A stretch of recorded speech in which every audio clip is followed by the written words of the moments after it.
स्वपदान्तिकं वन्देऽहं श्रीगुरो श्रीयुतपदकमलं श्रीगुरून् वैष्णवांश्च श्रीरूपं साग्रजाता सहगण रघुनाथान्वितं तं सजीवं साद्वैतं सावधूतं परिजनसहितं कृष्णचैतन्यदेवं श्री राधा कृष्ण पादा सहगण ललिता श्री विशाखान्वितांश्च हे कृष्ण करुणा सिंधु दीनबंधो जगत्पते गोपेश गोपिकान्त राधाकान्त नमोस्तुते तप्त कांचन गौरांगी राधे वृंदावनेश्वरी वृषभानुसुते देवी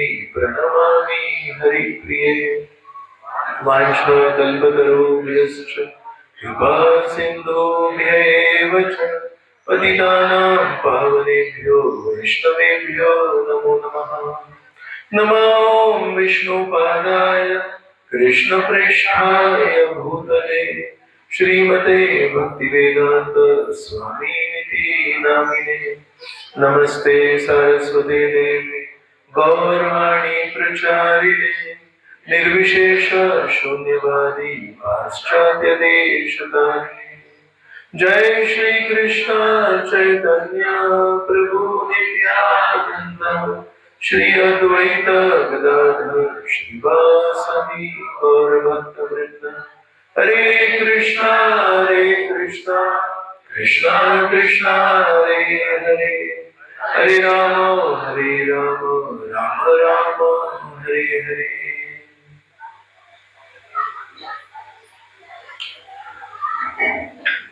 हरे कृष्ण। खूप खूप आभार सर्वांचे की शनिवारच्या या सत्संग कार्यक्रमामध्ये आपण इथे उपस्थित झालं। आज आपण एक विषय चर्चा करूया की साधना भक्ती यातच काय आनंद आहे, साधना भक्ती ही कशी काय महत्वाची आहे।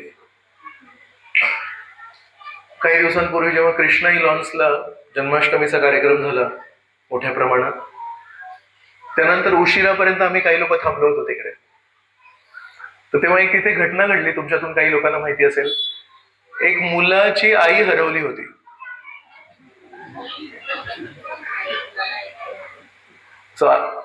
तुमच्यातून काही जण हसले, तुम्हाला वाटलं की कोणत्या आईचा मुलगा हरवला असेल असं वाटतं। नाही, त्याची आई हरवली होती।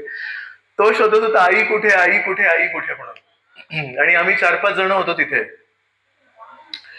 तर मला वाटतं एक माताजी होते कोणतरी, मग कोणीतरी त्या माताजींना सांगितलं की पुरुषांना बघून त्याला अजिबात सांत्वना मिळत नव्हती।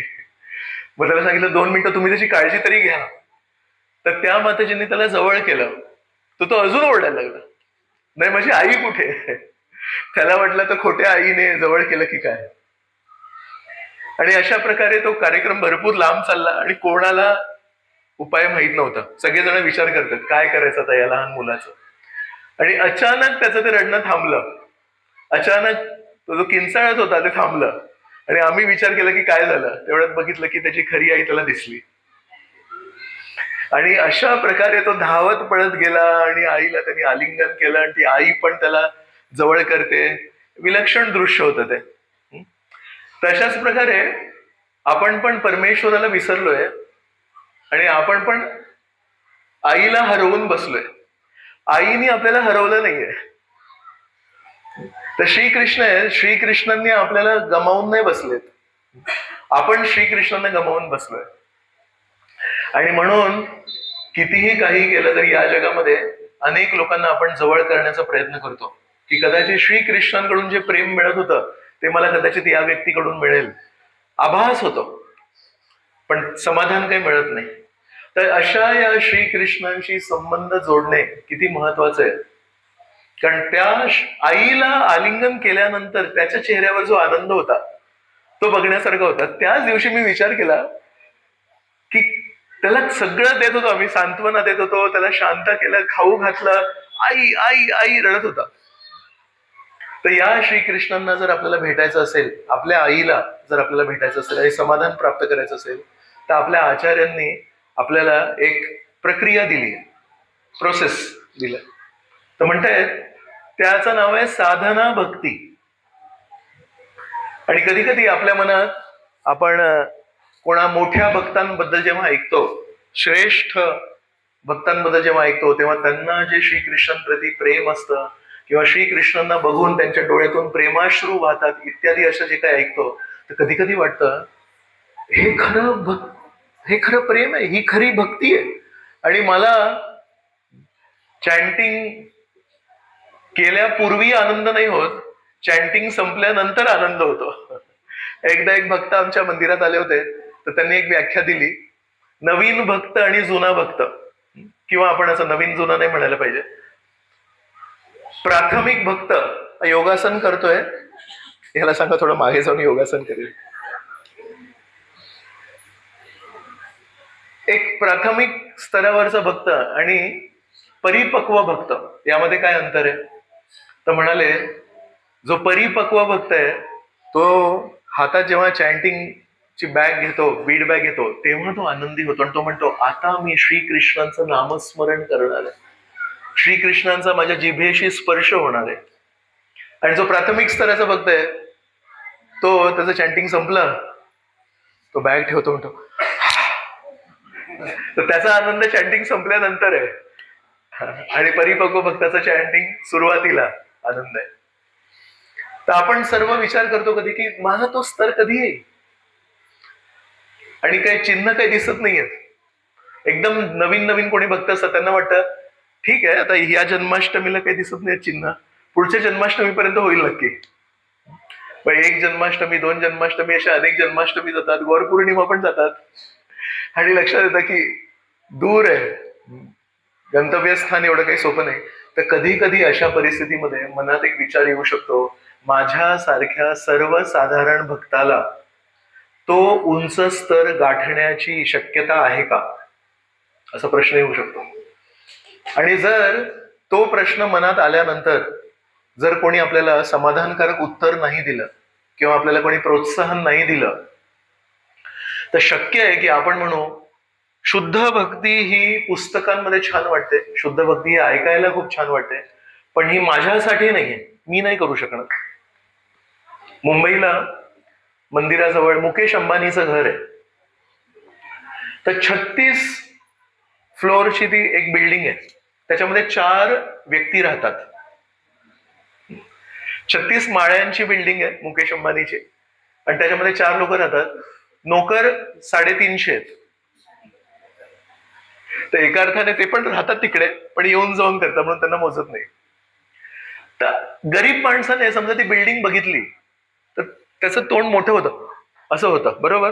पण त्याला जर विचारलं तुला हे मिळू शकतं का, काय म्हणणार तो गरीब माणूस?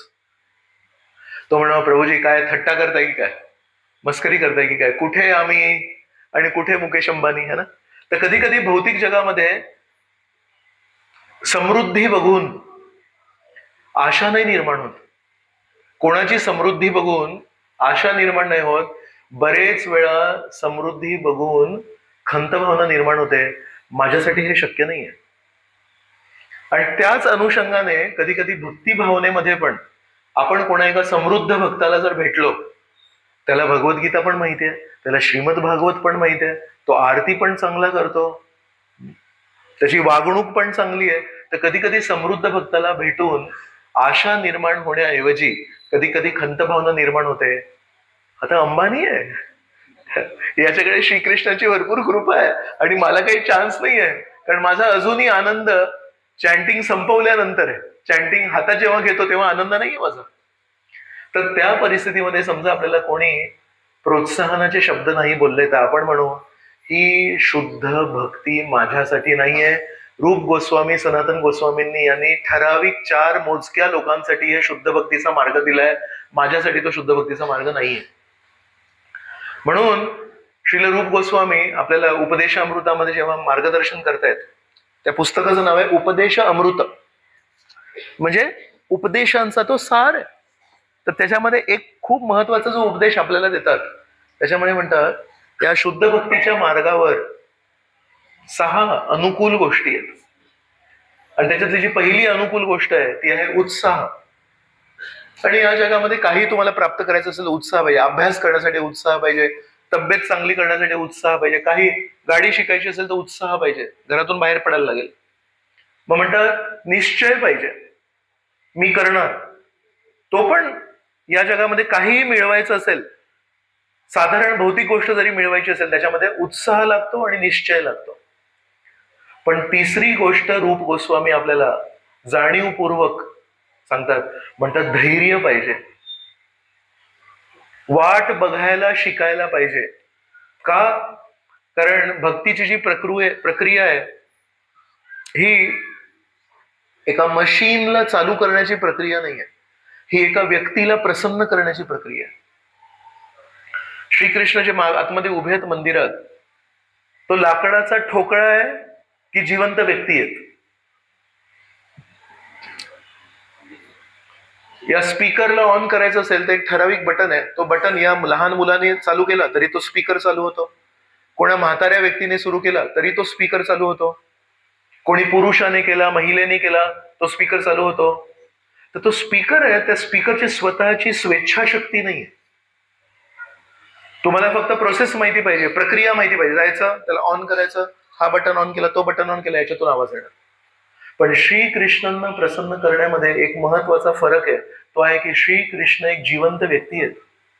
श्रीकृष्णांची स्वतःची स्वेच्छाशक्ती आहे. मग श्रीकृष्णांना प्रसन्न करायची जी प्रक्रिया आहे त्याच्यामध्ये 2 गोष्टी महत्वाच्या आहेत, आपले श्रम, आपला प्रयत्न, आपली प्रामाणिकता, आणि दुसरी गोष्ट आहे श्रीकृष्णांना ते पटतंय का? श्रीकृष्णांना आपली प्रामाणिकपणा वाटते की नाटकी व्यवहार वाटतात? आपण तर स्वतःची सांत्वना करू की नाही मी खूप प्रामाणिकपणे करतोय, पण श्रीकृष्णांना ते पटतंय का? ज्या दिवशी श्रीकृष्णांना पटेल की नाही तुम्ही प्रामाणिक आहात, तुम्ही खरोखर उत्सुक आहात, त्या दिवशी श्रीकृष्ण प्रसन्न होतील. तो दिवस कधी येईल? कोणा व्यक्तीसाठी 2 दिवसात येऊ शकतो, कोणा व्यक्तीसाठी 2 वर्षात येऊ शकतो, कोणा व्यक्तीसाठी 20 वर्षात येऊ शकतो, कोणा व्यक्तीसाठी 2 जन्म लागू शकतात. कसं आपण ठरवणार मी अमुक गोष्ट केली 4 दिवसांमध्ये श्रीकृष्ण माझ्यावर प्रसन्न होणारच आहे? कोणी म्हणू शकतं? म्हणून भौतिक जगामध्ये पेशन्स लागत नाही. भौतिक जगामध्ये कुठल्या गोष्टीला जर आपल्याला एक्सपर्ट बनायचं असेल, त्याच्यामध्ये प्रावीण्य मिळवायचं असेल, तर आपल्याला अनेक वेळा धैर्याची गरज नाही पडत. उत्साह लागतो आणि निश्चय लागतो, आणि उलट एक इच्छा लागते, मी आता करून दाखवतो, बघा मी कसं करून दाखवतो.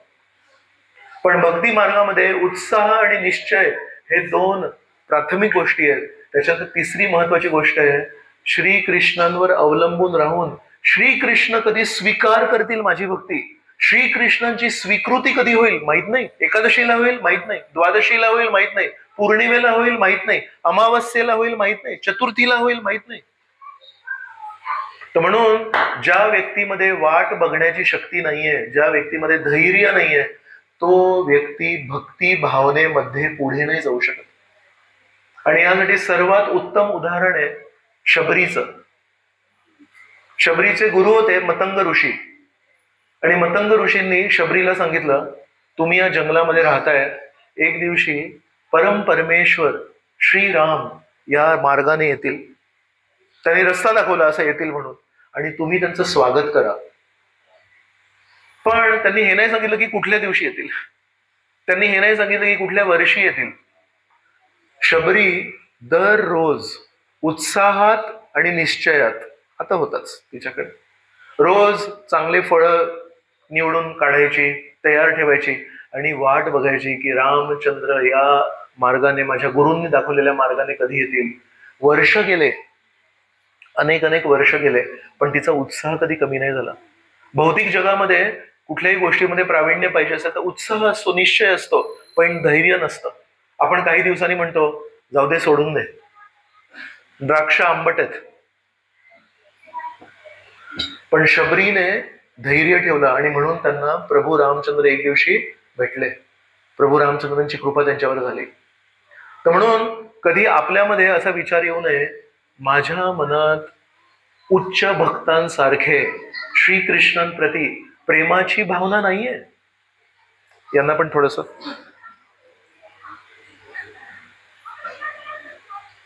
मला नाम जपामध्ये रुची नाहीये, मला श्रीमद भागवत ऐकण्यामध्ये रुची नाहीये, मग मी काय करू?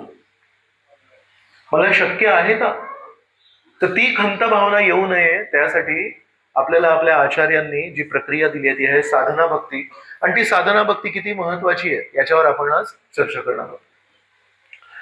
असं म्हणतात आपलं जे शरीर आहे आपल्याला साधने करण्याकरता एक साधन दिलंय, पण हे साधनेकरिता जे साधन दिलंय त्याच्या स्वतःच्या काही मागण्या आहेत.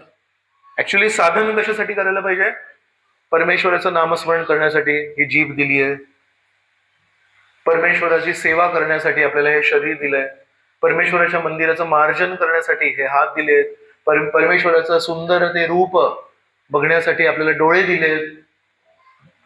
पण या साधनाला आपण साधनेमध्ये नाही लावत आहे आणि आपण त्याच्याच स्वतःच्या मागण्या पुरवण्यामध्ये आपलं जीवन जातं. कधी लहानशा घरट्यामध्ये अंडी फुटतात आणि लहानशी पिल्लं असतात. ते काय करतात? पिल्लं दिवसभर चिव चिव चिव चिव चिव चिव मागत असतात. आणि त्यांचे जे आई वडील पक्षी आहेत ते काय करतात? आई वडील पक्षी जसा चिवचिव आवाज आला लगेच पटकन जातात आणि काहीतरी खाद्यपदार्थ घेऊन येतात. का बरं? जर चुकीने हा आवाज वाढत गेला, खायला नाही घातलं, चिव चिव चिव चिव असा आवाज वाढत गेला, कोणी हिंसक पक्षी असू शकतो तिकडे, कावळा असेल, अजून कोणी पक्षी असेल, त्या लहान बाळाला समाप्त करेल. म्हणून त्या आई वडिलांना चिंता कशाची असते? दोन कारण आहेत. एक चिंता आहे की त्याची भूक मिटायला पाहिजे. बिचारा लहानसा पिल्ल येते, त्याला भूक लागली आहे, त्याला खाऊ घालायला पाहिजे. पण सगळ्यात त्याच्यापेक्षा मोठी चिंता असते त्या लहान पिल्लाचा आवाज जर कोणा कावळ्याकडे वगैरे गेला येऊन समाप्त करेल. तो आवाज आला की खाऊ घाल, आवाज आला की खाऊ घाल. याची तुलना मी आपल्या शरीराशी करतोय. सकाळी उठल्यावर आतमधून एक आवाज येतो, मला साफ करा. राईट? सो डोळे धुतले, तोंड धुतलं, नाक धुतलं, थोडं फ्रेश झालं, मग परत एक आवाज येतो, मला रिकामं करा. मग आवाज येतो, मला स्वच्छ करा. मग आपण आंघोळ वगैरे करणार. मग मला खाऊ घाला, मला भरा. मग आवाज येतो, मला सुंदर करा. तो सकाळपासून मला स्वच्छ करा, मला रिकामं करा, मला भरून काढा, मला सुंदर करा, मला खाऊ घाला, मला नीट नेटकं करा, मला छान मी दिसीन असं काहीतरी करा. आत्मा जो आपण व्यक्ती आहे त्याच्यात हे वस्त्र आहे. तुमच्यातून किती लोक कपड्यांची इस्त्री करतात? 24 तासातून किती वेळ इस्त्रीला देता?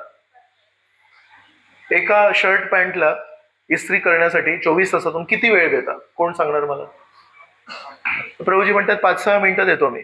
आणि समजा मी म्हंटल माझा एक मित्र आहे, तो सकाळपासून संध्याकाळपर्यंत फक्त इस्त्रीच करतोय तो. तर तुम्ही म्हणणार असं कसं काय प्रभूजी? तर श्रीकृष्णांच्या दृष्टीने वासांसी जीर्णानी यथा विहाय, श्रीकृष्ण म्हणतात की हे कपडे आहेत आपले, तर किती इस्त्री करायची? तुम्हाला पण गंमत वाटते ती की काय म्हणतायत प्रभूजी म्हणून मी इस्त्रीच नाही करत. सो जर आपण इस्त्री करण्यामागे दिवस घालवला मग काम कधी करणार? तशाच प्रकारे या शरीराचे चोचले जर दिवसभर आपण पुरवलं, कधी त्या मागण्या कमी होणार या शरीराच्या? कधी कोणाचं शरीर आहे म्हणतो आपण काही दिलं शरीर म्हणतो, गरज नाही मला. तुमच्यातून किती लोकांना स्वाभाविकपणे उपवास करायची इच्छा झाली कधीतरी? उपवास हा नेहमी सांगावा लागतो. कोणीतरी साधू संत असतील, आपले आई वडील असतील, घरी कोणी वडीलधारी मंडळी असतील, ते म्हणतील अरे अधून मधून चतुर्थीचा एकादशीचा उपवास कर. या शरीराच्या ज्या गरजा आहेत ना त्या कमी करण्यासाठी शिकवावं लागतं. नाहीतर हे शरीर तुमचा वेळ, तुमची शक्ती, तुमची ऊर्जा फक्त स्वीकारण्यामध्ये अगदी एक्सपर्ट आहे.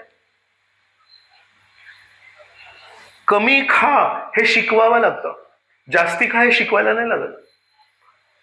नीट नेटका राहा हे शिकवायला नाही लागत, सांगायला लागतं अरे एवढं गरज नाही आहे. तर म्हणून या शरीराकडे जर आपण नियंत्रणाच्या दृष्टीने बघितलं नाही, हा शरीर आपलं पूर्ण आयुष्य गिळून टाकू शकतो अजगरासारखा. आणि आपल्याला आपलं मुख्य जे काम आहे, नोकरी धंदा करायचा आहे ना, पैसे कमवायचे आहेत की नुसती इस्त्री करायची आहे, तर या शरीराचे लाड पुरवता पुरवता मेन आत्म्याचं जे काम आहे, परमेश्वराशी संबंध जोडणे, ते कदाचित आपल्याकडून होणारच नाही. आणि म्हणून हरिवासर, मराठीमध्ये हरिवार, संस्कृत भाषेमध्ये वार हा जो शब्द आहे त्याला वासर म्हणतात, हरिवासर. हरिवासर म्हणजे एकादशी, जन्माष्टमी, बलराम जयंती, राधाष्टमी, हे परमेश्वराशी संबंधित दिवस आहेत. या दिवसांमध्ये आपण शरीराच्या मागण्यांना कमी करायचं, म्हणजे अजिबात इस्त्री करणार नाही आज. बाकीच्या दिवशी इस्त्री केली आहे, आज थोडंसं मला परमेश्वराशी संबंध जोडण्यासाठी आहे. म्हणून एकादशीच्या दिवशी आपण का तो भगर, का खिचडी साबुदाण्याची आणि का फळं, दूध असे सिंपल आहार का करतो? भात, डाळ, भाकरी, भाजी हे पदार्थ करण्यासाठी कोणी स्वयंपाक केलाय पुरुषांमधून? साधारणपणे एका परिवाराला स्वयंपाक करण्यासाठी, 4 लोकांचा परिवार आहे, हा हे संपूर्ण आहार करण्यासाठी किती वेळ लागतो? तास, सव्वा तास लागतो, बरोबर? तुमच्यातून कधी साबुदाण्याची खिचडी बनवली आहे? किती वेळ लागतो साबुदाण्याची खिचडी बनवायला? 10 मिनिटं लागतात. भगर बनवायला 10-15 मिनिटं लागतात. फळ कापून खायला 1.25 मिनिटं. सो एकादशी का अशी आहार तो असा का सिंपल केलाय? असं नाही की पोटाला उपवास द्यायचा आहे, असं आहे की या जे लाड आपण जे पुरवतो वर्षभर, इस्त्रीच करतोय सकाळपासून, तर सांगायचं अरे एकादशीच्या दिवशी तरी मुख्य काम कर. जिह्वा वक्ती यद गुणनामधेयम, यमराज आहेत ते यमदूतांना म्हणतात, जिह्वा न वक्ती यद गुणनामधेयम शिरस्न नमती तत् चरणारविंदम.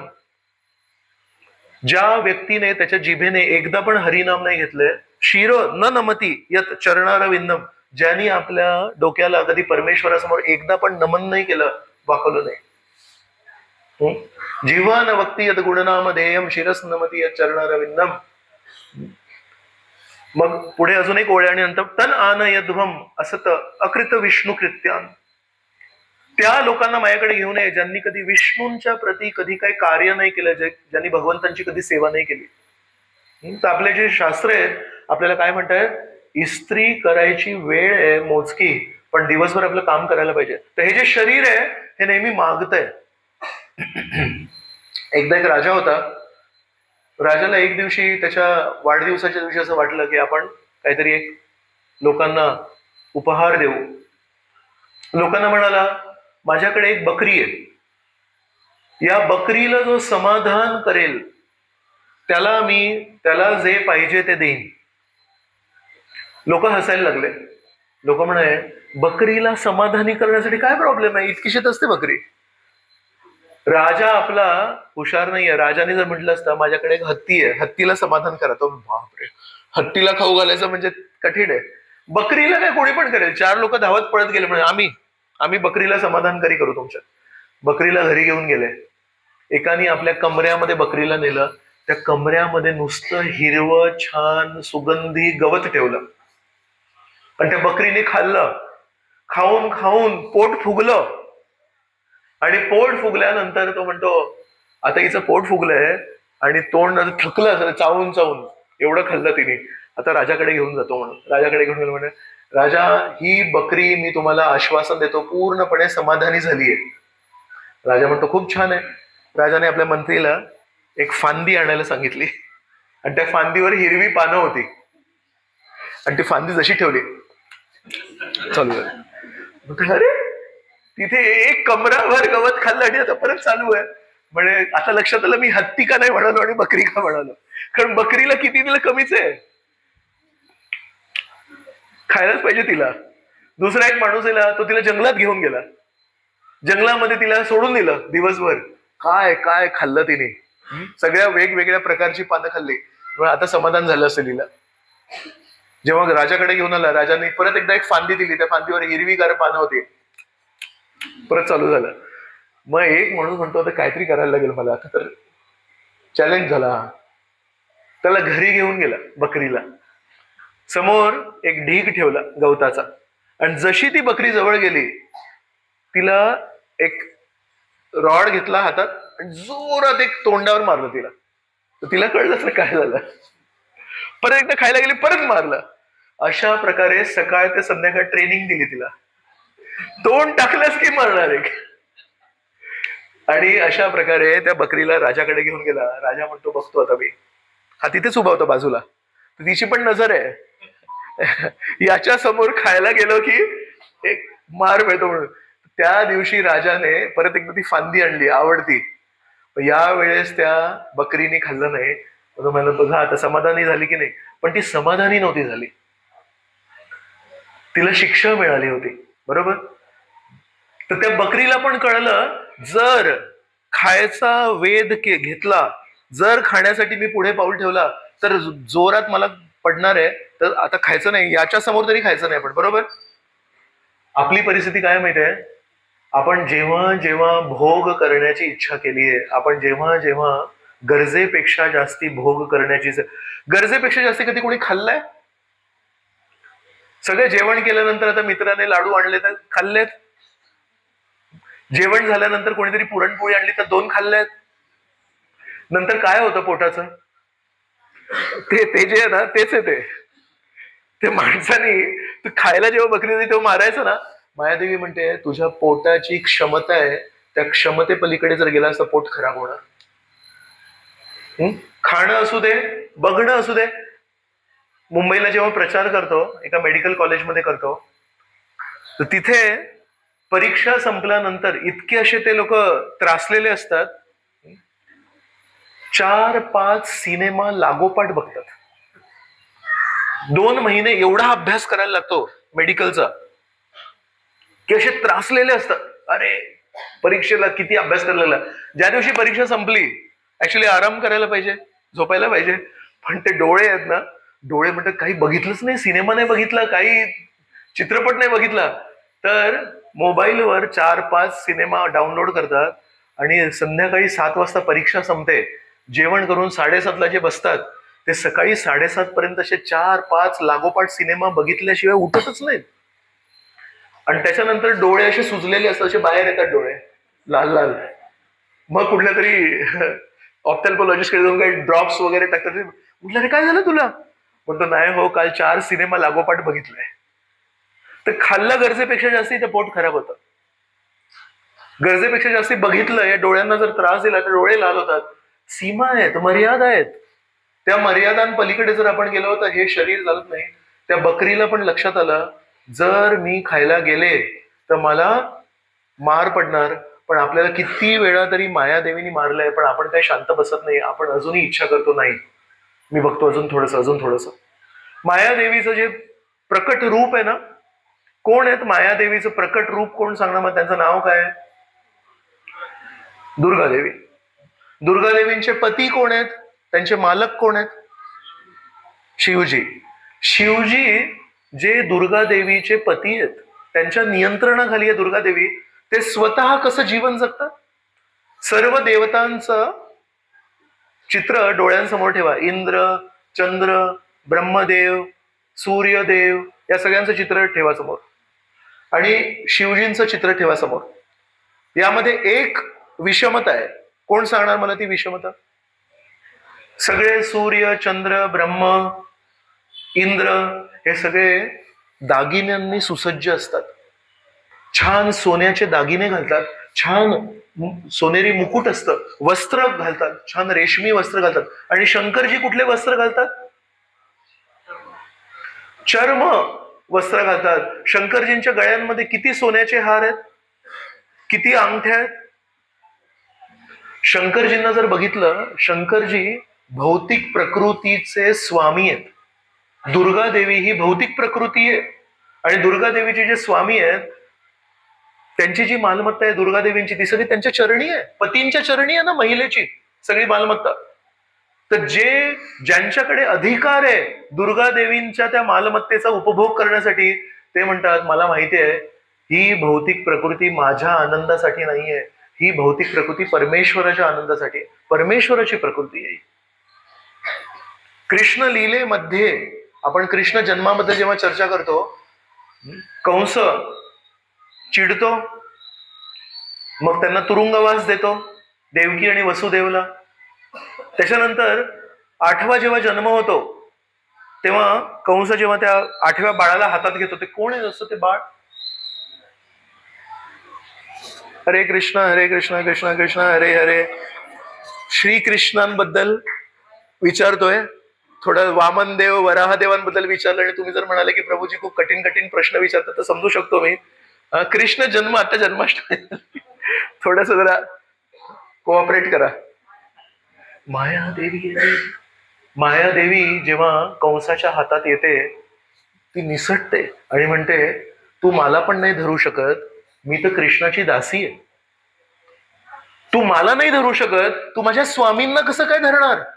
तर म्हणून हे कंसा, दिवस मोजायला सुरुवात कर, माझे स्वामी ऑलरेडी जन्मलेले आहेत, एक ना एक दिवशी तुझा संहार करतील. बरोबर? तर ती मायादेवी, दुर्गादेवी जी आहे, ती कृष्ण दासी आहे, आणि तिचे स्वामी, तिचे पती आहेत शंकरजी. शंकरजी म्हणतात, ही माझी दासी नाहीये, ही माझी पत्नी असेल, पण ही श्रीकृष्णाची दासी आहे, हिच्या मालमत्तेचा उपभोग मी नाही करणार. तर सगळ्यात गमतीची गोष्ट आहे, शंकरजी हे या सर्व भौतिक प्रकृतीचे मालक आहेत. म्हणून या जगामध्ये जरी कोणाला काही पाहिजे असेल तर आपण कोणाकडे जातो? शंकरजींकडे जातो, शंकरजींची पूजा करतो आपण. पण शंकरजी काय म्हणतायत, तुम्ही माझ्याकडून या भौतिक प्रकृतीमधलं सोनं, प्रॉपर्टी, अमुक तमुक सगळं मागताय, पण तुमचं माझ्या वेशभूषेकडे लक्ष आहे का? सगळे देवी देवता खूप सुंदर सुंदर वस्त्र, खूप सुंदर सुंदर दागिने घालतात, फक्त शंकरजी नाही घालत. शंकरजी म्हणतात, भौतिक प्रकृती आहे ना, ही श्रीकृष्णांची दासी आहे. आपण आपल्याकडे जे काही असेल, हे जे शरीर आहे हे भौतिक शरीर आहे, आपले पैसे आहेत ते भौतिक आहे. त्या सर्व गोष्टींना जर आपण श्रीकृष्णांच्या सेवेत लावलं तर ती दुर्गादेवी पण खुश होते, श्रीकृष्ण पण खुश होतात, आणि आपण आपल्या पोटाचा, आपल्या डोळ्यांचा, आपल्या कानांचा आपण अतिरेक, शोषण नाही करत, आणि तेव्हाच ती बकरी खुश राहील. नाही तर ती बकरी बिचारी घाबरलेली असते. तर अशी आपली विचित्र परिस्थिती आहे. आपल्याला साधना करण्यासाठी हे साधन दिलंय, पण हे साधना करण्यासाठी जे साधन दिलंय त्याला आपण साधनेला नाही वापरत, उपभोग करण्यासाठी वापरतो. आणि मायादेवी आपण तोंड टाकलं की जोरात मारते आपल्याला, आणि त्याच्यातून वाचवण्यासाठी शंकरजी आपल्याला म्हणतायत, तसं सोडून दे, करू नको ते. मी काय करतो, शंकरजी कसे असतात, शंकरजींचे टिपिकल जो चित्र आहे कसा असतो, डोळे त्यांचे असे अर्धे बंद असतात, पद्मासनात बसलेले असतात, आणि हातामध्ये एक माळ असते. खोटं आहे की खरं आहे? तुम्ही सांगा फक्त. हे इस्कॉनच्या चित्रांमध्ये आहे म्हणून. इस्कॉनच्या बाहेर जे शंकराचे मंदिर आहेत, त्या शंकराच्या मंदिरामध्ये जिथे फोटो असतो शंकराचा, तो एका सोन्याच्या सिंहासनावर रत्न मुकुट घालून, छान कपडे घालून, दागदागिने घालून असतो ना. इस्कॉनचे भक्त खोटे बोलतात ना फक्त. तर म्हणून शंकरजी म्हणतात, मी भौतिक प्रकृतीचा मालक आहे, माझ्याकडून शिका. खरं सुख परमेश्वराला नामस्मरण करण्यामध्ये, मी जशी माळ घेऊन परमेश्वराचं नामस्मरण करतो तसं तुम्ही पण शिकू शकता माझ्याकडून. तर अशा या परिस्थितीमध्ये आपल्याला खंत भावना वाटण्याची गरज नाही की अहो प्रभूजी हे काही शक्य नाही मला. नाही, आपण या परिस्थितीतही परमेश्वराला स्मरण करू शकतो. आणि आपलं जे स्मरण आहे ते साधना स्तरावर असेल, ते शुद्ध स्तरावर नसेल. शंकरजी पण नामस्मरण करतायत आणि आपण पण नामस्मरण करतोय. तुकाराम महाराजांनी पण नामस्मरण केलं आणि आपण पण नामस्मरण करण्याचा प्रयत्न करतोय. काय फरक आहे त्यामध्ये? जेव्हा श्रीकृष्णांचं नामस्मरण तुकाराम महाराज करतात तेव्हा खरोखर ते श्रीकृष्णांचा अनुभव करतात. आपण जेव्हा श्रीकृष्णांचं नामस्मरण करतो आपल्याला अनुभव नाही होत, आपल्यासाठी तो अनुवाद आहे. आपल्यासाठी फक्त ती शब्द रचना आहे, हरे कृष्ण कृष्ण कृष्ण हरे हरे, हरे राम राम राम. त्यामध्ये गोडवा अजून लागलेला नाहीये. पण कमीत कमी आपण साधना भक्ती करू. आपण म्हणू नाही, मला सांगितलंय की आपण प्रयत्न करायचे.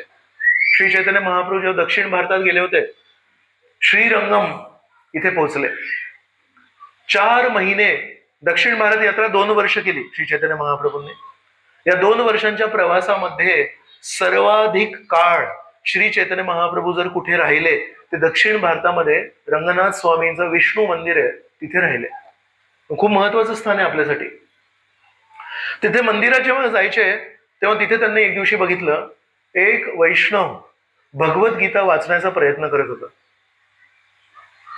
आणि तो ते भगवद्गीता वाचायचा प्रयत्न करत होता, त्याला बघून शेजारी 4-5 वैष्णव उभे होते, ते त्याच्यावर हसत होते. तर श्री चैतन्य महाप्रभूंना आश्चर्य वाटलं, एका वैष्णवावर अजून 4 वैष्णव का हसतायत? आणि तो काय विचित्र काहीच करत नव्हता, तो मौज करत नव्हता, तो भगवद्गीता वाचायचा प्रयत्न करत होता तो. तर श्री चैतन्य महाप्रभूंनी त्याला विचारलं, तुम्ही काय करताय आणि हे लोक का हसतायत तुमच्यावर? तर त्यांनी सांगितलं, विप्र कहे मूर्ख आम्ही शब्दार्थ न जानी, शुद्धा शुद्ध गीता पडी गुरु आज्ञा मानी. म्हणाले, माझे गुरु महाराज आहेत, त्यांनी मला आज्ञा दिली, दररोज तू संपूर्ण 18 अध्याय भगवद्गीतेचे वाचायला पाहिजेत.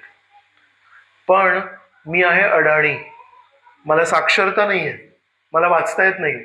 तर रोज मी या मंदिरात येतो आणि भगवंतांना प्रार्थना करतो की माझ्या गुरु महाराजांनी मला आज्ञा दिली आहे भगवद्गीता वाचायला पाहिजे, आणि मी वाचण्याचा प्रयत्न करतो. तर मला कळत नाही की ते पुस्तक मी सरळ धरलंय की उलट धरलंय. आणि या माझ्या मित्रांना माहिती आहे की मी निरक्षर आहे, मला कळत नाही ते. तर कधी कधी मी ते पुस्तक जेव्हा उलट धरतो तेव्हा हे लोक हसतात माझ्यावर की हा बघा उलटी गीता वाचतोय, याला काय कळणार आहे. तर हे जेव्हा संभाषण चालू होतं प्रभुपादांना महाप्रभूंसोबत, महाप्रभूंनी बघितलं त्याच्या डोळ्यामध्ये अश्रू होते. तर महाप्रभूंनी त्याला विचारलं, तू म्हणतोयस की तुला वाचता येत नाही आणि कधी कधी तू पुस्तक उलट धरतोस, मग मला एक सांग, तुझ्या डोळ्यात हे अश्रू कसे काय? तो म्हणतो, सांगू, जेव्हा जेव्हा मी भगवद्गीताशी हातात घेतो आणि वाचायला सुरुवात करतो तेव्हा मला अक्षर दिसत नाहीत, पण माझ्या डोळ्यासमोर एक चित्र उभं राहतं. आणि एक मला लक्षात येतं, परम परमेश्वर विठ्ठल, परम परमेश्वर भगवंत श्रीकृष्ण, द्वारकाधीश श्रीकृष्ण, ते आपल्या मित्रासाठी सेवा करण्यासाठी त्याचे सारथी कसे काय बनले आणि आपल्या मित्राकडून आज्ञा स्वीकार करतायत. सर्व देवी देवता त्यांचं दर्शन आहे. श्रीकृष्णांचं जन्माची जी कथा आहे त्याच्यामध्ये येतात, सुरुवातीला पृथ्वीवर खूप भार झाला होता. जरासंध, शिशुपाल, दंतवक्र, हे सगळे राजे आहेत, कंस, या सगळ्या क्रूर राजांचा भार झाला होता पृथ्वीवर. तर पृथ्वी सर्व देवतांकडे गेली आणि म्हणाली, काहीतरी करा यांचं. ते म्हणाले, आम्ही नाही मारू शकत कंसाला, आम्ही नाही मारू शकत जरासंधाला. मग देवतांकडे गेली. तर देवता मग गेले ब्रह्मदेवांकडे. ब्रह्मदेव हे सर्व देवतांचे प्रतिनिधी. तर क्षीरसागर आहे जिथे विष्णू राहतात, त्या क्षीरसागराच्या तटावर गेले सर्व देवी देवता आणि ब्रह्मदेवांनी सर्व देवतांसमक्ष पृथ्वीचं प्रतिनिधित्व करून विष्णूंना प्रार्थना केली. तेव्हा ते विष्णू प्रकट नाही झाले. विष्णू क्षीरसागरामध्ये शेष नागावर उपस्थित होते, पण ते या देवतांना दिसले नाही. पण जेव्हा ब्रह्मदेवांनी ही प्रार्थना अर्पण केली तेव्हा परमेश्वराने ब्रह्मदेवांच्या हृदयामध्ये एक संदेश दिला, मी तुमच्या प्रार्थना स्वीकार केल्या आहेत आणि मला माहिती आहे की काय परिस्थिती आहे. मी यदू वंशामध्ये जन्म घेणार आहे. जर या देवी देवतांना माझी सेवा करायची असेल तर ते पण जन्म घेतील आणि मला मदत करण्याचा प्रयत्न करतील. म्हणून हा संदेश ब्रह्मदेवांच्या हृदयामध्ये दिला. ध्वनी ऐकू नाही आली कोणाला, दर्शन नाही दिलं परमेश्वराने. जे परमेश्वर इंद्र, चंद्र, सूर्य यांना दर्शन देत नाही, विष्णूंचा आवाज नाही ऐकू येत या लोकांना, ब्रह्मदेवांच्या हृदयामध्ये सांगितलं, ते त्यांनी सांगितलं, त्यांनी स्वीकार केलं. ते परमेश्वर, हे ब्राह्मण म्हणतायत, हे वैष्णव म्हणतायत, ते परमेश्वर आपल्या सखा अर्जुनाची सेवा करायसाठी एक सारथी म्हणून एक साधारण पोझिशन घेऊन येतात. ते दृश्य माझ्या डोळ्यासमोर जेव्हा येत आहे तेव्हा माझ्या डोळ्यांमध्ये ते काय हे श्रीकृष्ण आहेत, आपल्या भक्तांची सेवा करायला नेहमी तयार असतात. हे शब्द जेव्हा श्री चैतन्य महाप्रभूंनी ऐकले, श्री चैतन्य महाप्रभूंनी त्या वैष्णवाला जवळ खेचलं, त्याला आलिंगन केलं आणि म्हणाले, या पृथ्वीवर जर एखादा कोणी व्यक्ती असेल ज्याला भगवद्गीता समजलीये, कंठस्थ नाही म्हणाले, जर या पृथ्वीवर एक व्यक्ती असेल ज्याला भगवद्गीता समजलीये तो तू आहेस. आणि कोण आहे तो व्यक्ती? निरक्षर. म्हणून भगवद्गीता समजण्यासाठी श्री चैतन्य महाप्रभूंनी जो मापदंड दिलाय तो साक्षरता नाहीये, तो आहे गुरु महाराजांनी जी आज्ञा दिली ती करायला तो तयार आहे. तो म्हणतो, हे लोक माझ्यावर हसतायत पण मला काय पडली आहे, कोण माझ्यावर हसताय? मला गुरु महाराजांनी जे सांगितलं ते मी करणार. तिची निष्ठा आहे ना, माझी साधना हे माझं धन आहे. प्रभुपादांना एकदा विचारलं की वैष्णवांना कधी गर्व होऊ शकतो का? तर प्रभुपाद म्हणाले वैष्णवांना पण गर्व होऊ शकतो साधनेचा आणि सेवेचा. आपण जी सेवा केली आहे परमेश्वरासाठी, जर ती अद्वितीय सेवा असेल तर आपल्याला आध्यात्मिक गर्व होऊ शकतो. नाही, ती सेवा करायला कोणी नव्हतं तेव्हा मी होतो सेवा करायला, मी सेवा केली ते. आणि आपण जी साधना करतो, आपण जर प्रामाणिकपणे ती साधना केली आहे, नंबरच्या दृष्टीने 16 माळा दररोज न चुकता केली आहे आणि प्रामाणिकपणे फोनला खिशात ठेवून जर ती साधना केली आहे, भगवंतांप्रती अशी साधना जर आपण केली आहे, तर आपल्याला तो आध्यात्मिक गर्व होऊ शकतो. नाही, मी तडजोड न करता साधना केली आहे, संख्यात्मक दृष्टीने तडजोड नाही केली आणि गुणात्मक दृष्टीने मी तडजोड नाही केली. तर म्हणून साधना हे आपलं धन आहे आणि त्या साधनेला आपण दूर करून बाकीच्या सगळ्या गोष्टींमध्ये गुंतागुंती होते आपली, चांगलं नाही ते आपल्यासाठी. जेव्हा जेव्हा साधनेबद्दल एक चर्चा होते तेव्हा एक महत्वाचं उदाहरण पण येतं, ते आहे ध्रुव महाराजांचं. ध्रुव महाराजांना लहानपणी 6-7 वय होतं त्यांचं, तेव्हा एक विलक्षण प्रसंग घडला. सावत्र आईने अपमान केला, ध्रुव महाराज जंगलात निघून गेले. तिथे नारद मुनी त्यांना भेटले. नारद मुनींनी त्यांची परीक्षा घेतली, त्या परीक्षेमध्ये पास झाले ध्रुव. मग नारद मुनी त्यांना सांगितलं, आज तुम्ही ओम नमो भगवते वासुदेवाय हा मंत्र जाप करा. आणि ध्रुव महाराजांनी 6 महिन्यात कठोर मंत्र जाप करून, त्यांच्याकडे स्मार्टफोन पण नव्हता आणि जुना फोन पण नव्हता, म्हणून ते परमेश्वराला फोन लावू शकले. परमेश्वराला जर फोन लावायचा असेल तर हा जो साधारण ऐहिक फोन आहे तो आपण बंद करून ठेवून द्यायला पाहिजे. तुमच्यातून कधी कोणी विमानात प्रवास केलाय? तर विमानात जेव्हा प्रवास करतो, विमान जेव्हा सुरू होतं तेव्हा विमानामध्ये अनाउन्समेंट होते, प्रत्येकाने कृपया आपापले फोन बंद करा, म्हणून त्याला एअरप्लेन मोड म्हणतात. आपल्या फोनमध्ये एअरप्लेन मोड असतो, म्हणजे त्याला स्विच ऑफ करतो आपण.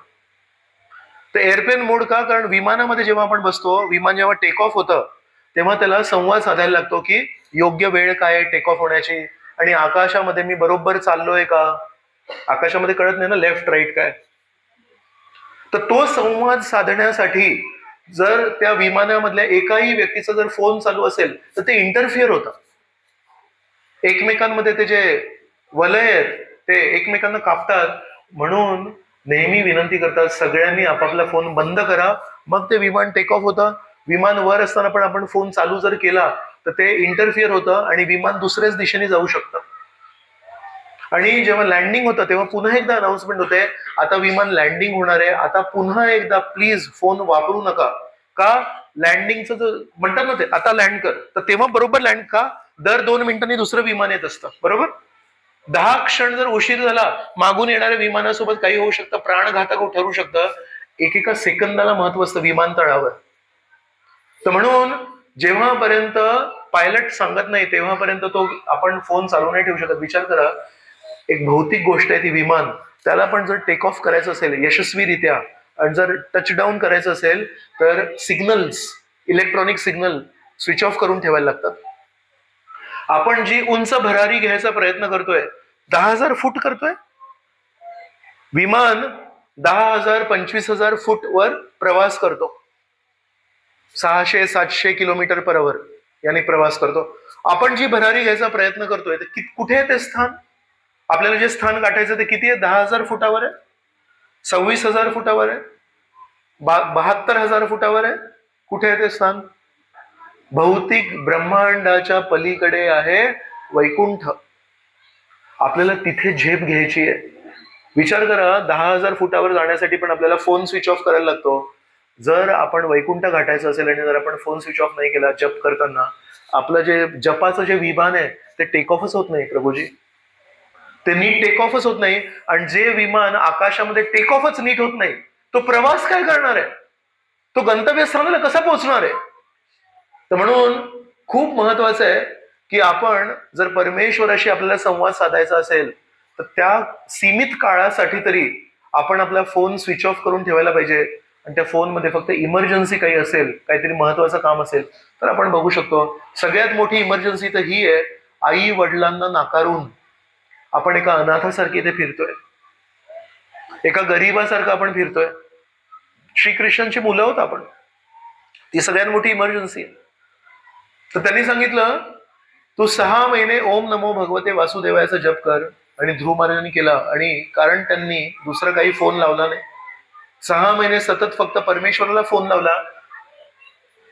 आजपर्यंत जितक्या लोकांनी साधना भक्ती केली आहे, शुद्ध भक्तांबद्दल नाही बोलत आहे, ध्रुव महाराज हे शुद्ध भक्त नव्हते. जेव्हा साधना केली त्यांनी साधना भक्त होते. ते क्रोध द्वेष होता ना मनामध्ये सावत्र आई प्रती, म्हणून ते साधना करायला आले. साधना करण्याचा उद्देश काय होता? परमेश्वराला प्रसन्न करण्याचा नव्हता. साधना करण्याचा उद्देश काय होता ध्रुव महाराजांचा? मला जे पाहिजे ते स्थान मिळवायचंय मला, त्याच्यासाठी किती साधना. म्हणून ते साधना भक्त आहेत, शुद्ध भक्त नाही आहेत ते त्या प्रसंगी. तर त्या साधना भक्त केलेल्या अनेक अनेक भक्तांची जर आपण शृंखला बघितली, खूप लोक आहेत ज्यांनी साधना भक्ती केली आहे. त्यामध्ये सर्वात लवकर जर कोणाला भगवंतांचं दर्शन मिळालं असेल, यश प्राप्ती झाली असेल, तर कोण आहेत ते? ध्रुव महाराज. आपण कोण आहोत? शुद्ध भक्त की साधना भक्त? मग आपल्यासाठी आचार्य आहेत ध्रुव महाराज की साधना भक्ती? आपली जी श्रेणी आहे, आपला जो विभाग आहे साधना भक्तीचा, क्रोध मोह मद माया मत्सर्य आपल्या हृदयामध्ये रोज नृत्य करतायत.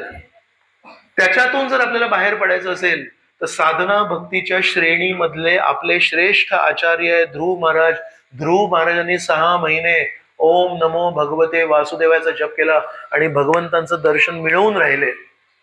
आणि भगवंताचं दर्शन मिळाल्यानंतर भगवंतांनी त्यांना म्हणतात तुला काय पाहिजे? तर म्हणजे तुम्ही मिळाले, आता काय पाहिजे?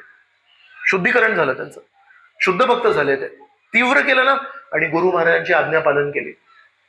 त्या श्रीरंगमच्या ब्राह्मणाने काय केलं? गुरु महाराजांची आज्ञा पालन केली. ध्रुव महाराजांनी नारद मुनींचा आज्ञा ओम नमो भगवते वासुदेवाय, ओम नमो भगवते वासुदेवाय असं नाम जप केला त्यांनी.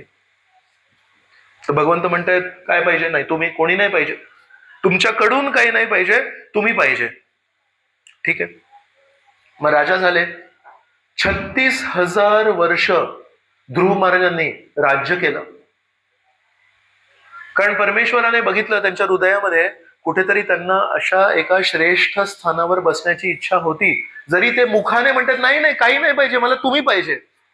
पण भगवंत कसे आहेत? भगवंत फक्त तोंडाकडे नाही बघत, भगवंत हृदयात राहतात ना. तर हृदयामध्ये पण म्हणाले सूक्ष्म इच्छा आहे याची अजून, मला ते पद पाहिजे. पदम त्रिभुवन उत्कृष्टम जिगीशो साधू वर्तममे. तर भगवंतांनी त्याला सांगितलं तू 36,000 वर्ष राज्य करशील आणि या 36,000 वर्ष राज्य करण्यामध्ये कोणी एक शत्रू तुझ्यासमोर टिकणार नाही, तू सम्राट होशील म्हणून. तर तसं सम्राटाचं राज्य केलं त्यांनी ध्रुव महाराजांनी. तर वैकुंठाला गेले असते, पण 36,000 वर्ष विलंब झाला. का झाला 36,000 वर्ष विलंब? कारण जेव्हा भगवंतांचं नामस्मरण करायला सुरुवात केली, नामस्मरण सुरुवात करण्याचा उद्देश होता परमेश्वराला गाठणं नाही, माझा जो स्वार्थ आहे तो मिळवणं. त्या छोट्याशा सूक्ष्म प्रदूषणासाठी परमेश्वराने वैकुंठाला जाण्याचा जो मार्ग आहे तो त्यांचा 36,000 वर्ष तो दरवाजा बंद करून ठेवला. तर जर आपण भागवत वाचलं तर ध्रुव महाराज खंत भावना व्यक्त करतात. का माझ्या हृदयामध्ये ती छोटीशी भावना होती, तर परमेश्वराने मला 36,000 वर्ष या भौतिक जगामध्ये ठेवलं, नाही तर मी पटकन वैकुंठाला गेलो असतो. बरं ठीक आहे. 36,000 वर्षानंतर एक दिवशी वैकुंठ विमान समोर आलं आणि वैकुंठ विमानातून 2 वैकुंठवासी त्यांच्या समक्ष आले आणि म्हणाले हे ध्रुव महाराज, परमेश्वराने तुम्हाला आश्वासन दिलं होतं जेव्हा तुमचं वय लहान होतं की अमुक अमुक वर्षांनी तुम्हाला वैकुंठ प्राप्त होईल, तो दिवस आज उजाडलाय, कृपया या, हे वैकुंठ विमान तुमच्यासाठी पाठवलंय, याच्यामध्ये स्वार व्हा आणि आपल्याला वैकुंठाला जायचंय. तेव्हा माहितीये ध्रुव महाराजांनी काय केलं? ध्रुव महाराजांनी आपल्या सर्वांना आचार्य आहेत ते खूप सुंदर उदाहरण स्थापित केलं. आपल्यामधून अनेक लोकांना वाटत असेल की आज मी वैष्णवांना नमस्कार करतोय कशासाठी? आज मी कनिष्ठ आहे म्हणून. तर इथे कोणी सिनियर भक्त आहेत, त्या सिनियर भक्तांना नमस्कार करीन, थोडे आशीर्वाद मिळतील, नाम जपामध्ये थोडी रुची येईल, सेवा जरा चांगली होईल, थोडं काहीतरी मार्गदर्शन मिळेल. आणि एक दिवशी भगवंतांना गाठीन. ध्रुव महाराजांना परमेश्वराने गाठलं आणि परमेश्वराने त्यांना आश्वासन दिलं, 36,000 वर्षानंतर तू वैकुंठाला प्राप्त करशील. ते वैकुंठ विमान समोरून उभं आहे आणि वाट बघतंय, या ध्रुव महाराज बसा, चला वेळ होतोय, निघायचंय. अशा परिस्थितीमध्ये ध्रुव महाराजांनी त्या वैकुंठ विमानातील 2 वैकुंठवासींना थांबवून ठेवलं आणि म्हणाले, थांबा, महत्वाची गोष्ट बाकी आहे. काय बाकी आहे माहितीये? माझी दररोजची साधना आज मी केली नाहीये. ज्या दिवशी आपण आजारी पडतो त्या दिवशी कधी कधी आपण स्वतःला स्वतःच्या मनामध्ये विनवण्या करतो आणि सांत्वना देतो, आजारी आहेस, चालतं. आणि आपले कोणीतरी चांगले मित्र मैत्रिणी पण असतात, ते ऍक्च्युली आपल्याला मदतीच्या भावनेने म्हणतात. त्यांना बघवत नाहीत आपले दुःख, त्यांना बघवत नाहीत आपले कष्ट. तर म्हणतात, काळजी करू नका, तुम्ही आजारी आहात, परिस्थिती तुमची वाईट आहे, ऍक्सिडेंट झालाय, हात तुटलाय, पाय तुटलाय, तर नका करू, नो प्रॉब्लेम म्हणून. तर ते आपल्याला मदतीच्या भावनेने आश्वासन देतात. पण ज्या दिवशी आपलं स्वतःचं मन आपल्याला स्वतःला ते सांत्वना देईल, तू आजारी आहेस, तुझा हात तुटलाय, तुला ताप आलाय, चालतं, साधना नाही केली, त्या दिवशी आपण अधोगतीला सुरुवात झाली आपली. आपल्याला स्वतःला कधीही ते पटायला नाही पाहिजे की एक दिवशी आपण साधना मिस केली तरी चालतं.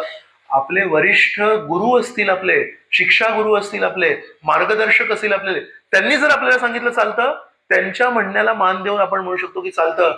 नाहीतर आपल्याला जप करायचाच आहे, आपल्याला आपली साधना करायचीच आहे. तर ध्रुव महाराजांनी वैकुंठ विमानाला थांबवून ठेवलं. आहे कोणाची हिंमत? याच साठी केला होता अट्टाहास, शेवटचा दिस गोड व्हावा. तो गोड झालाय आणि तो गोड होऊन ध्रुव महाराज म्हणतात, थांबा. आधी त्यांनी साधना केली, त्यांची जी काही साधना होती, ओम नमो भगवते वासुदेवायाची, ती साधना केली त्यांनी. त्याच्यानंतर आजूबाजूला जे साधू संत आणि वैष्णव होते, प्रत्येकाकडे गेले.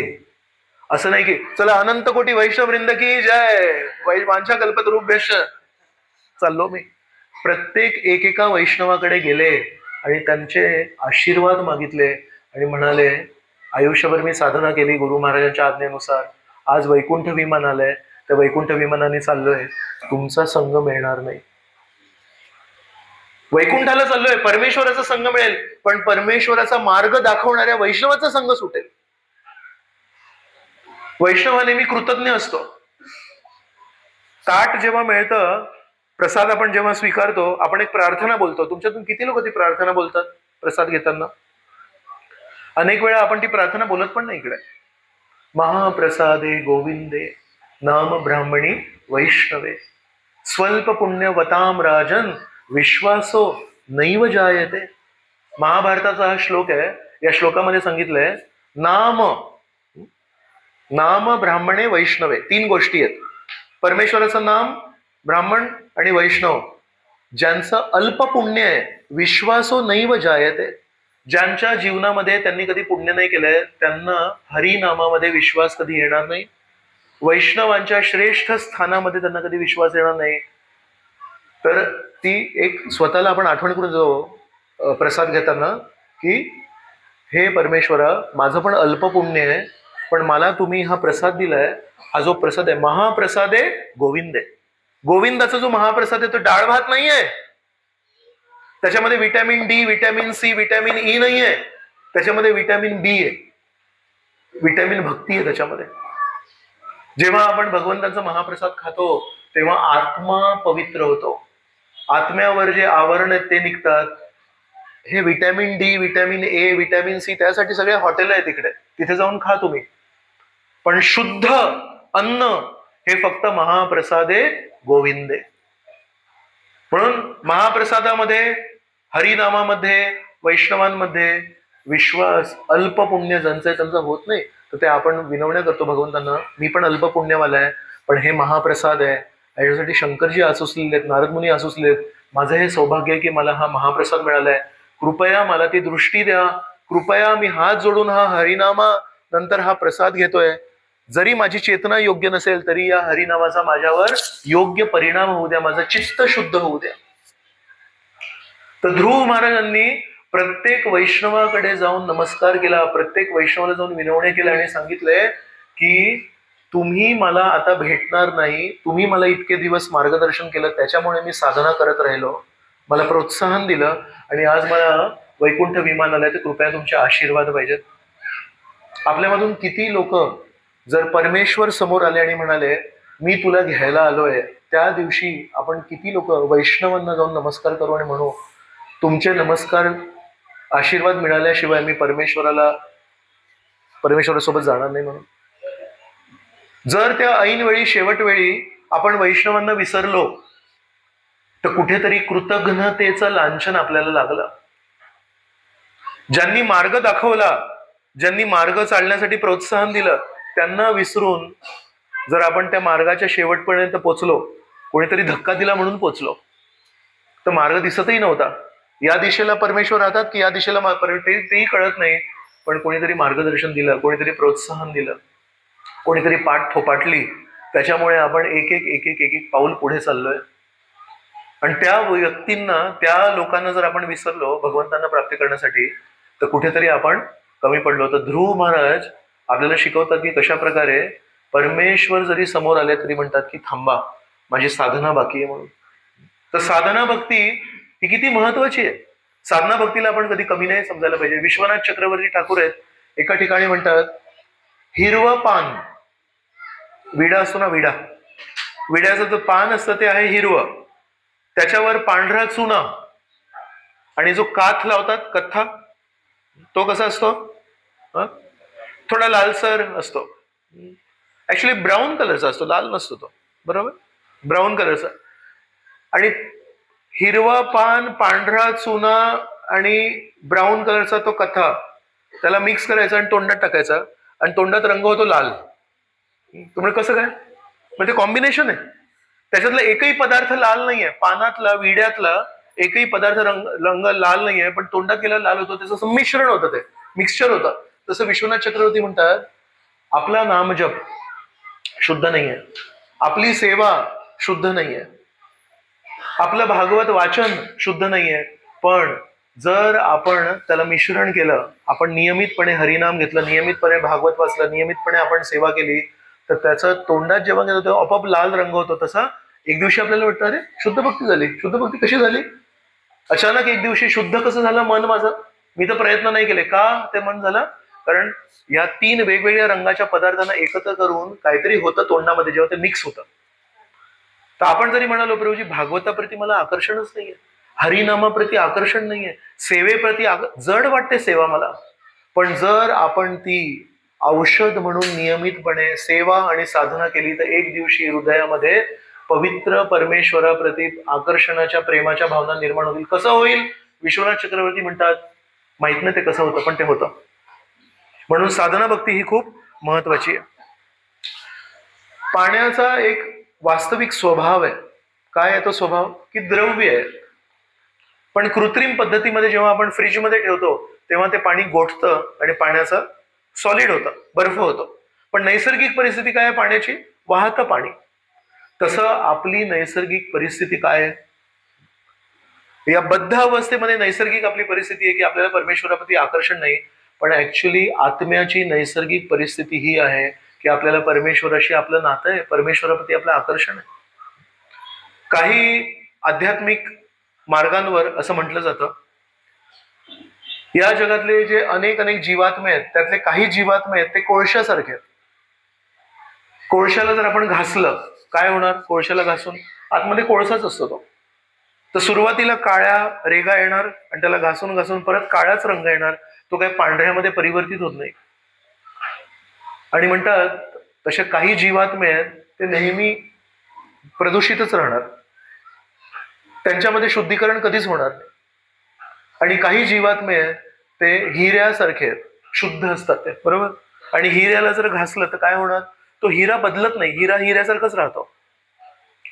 तर काही आध्यात्मिक मार्गावर जे लोक आहेत ते म्हणतात या जगामध्ये काही कोळशासारखे काळे जीवात्मे आहेत, ते कधी शुद्ध होणारच नाहीत.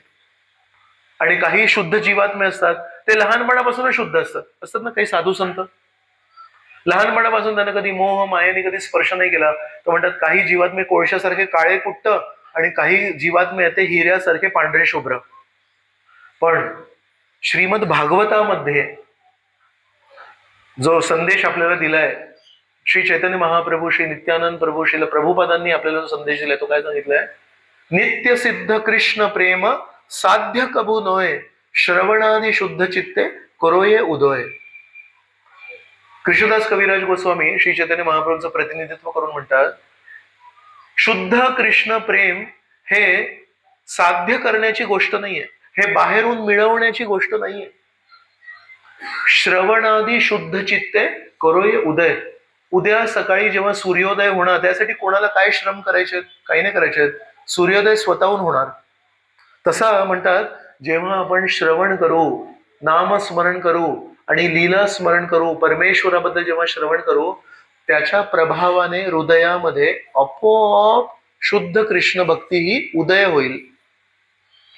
तर या दृष्टीने आपला मूळ स्वभाव काय? आपला मूळ स्वभाव कोळशासारखा नाहीये.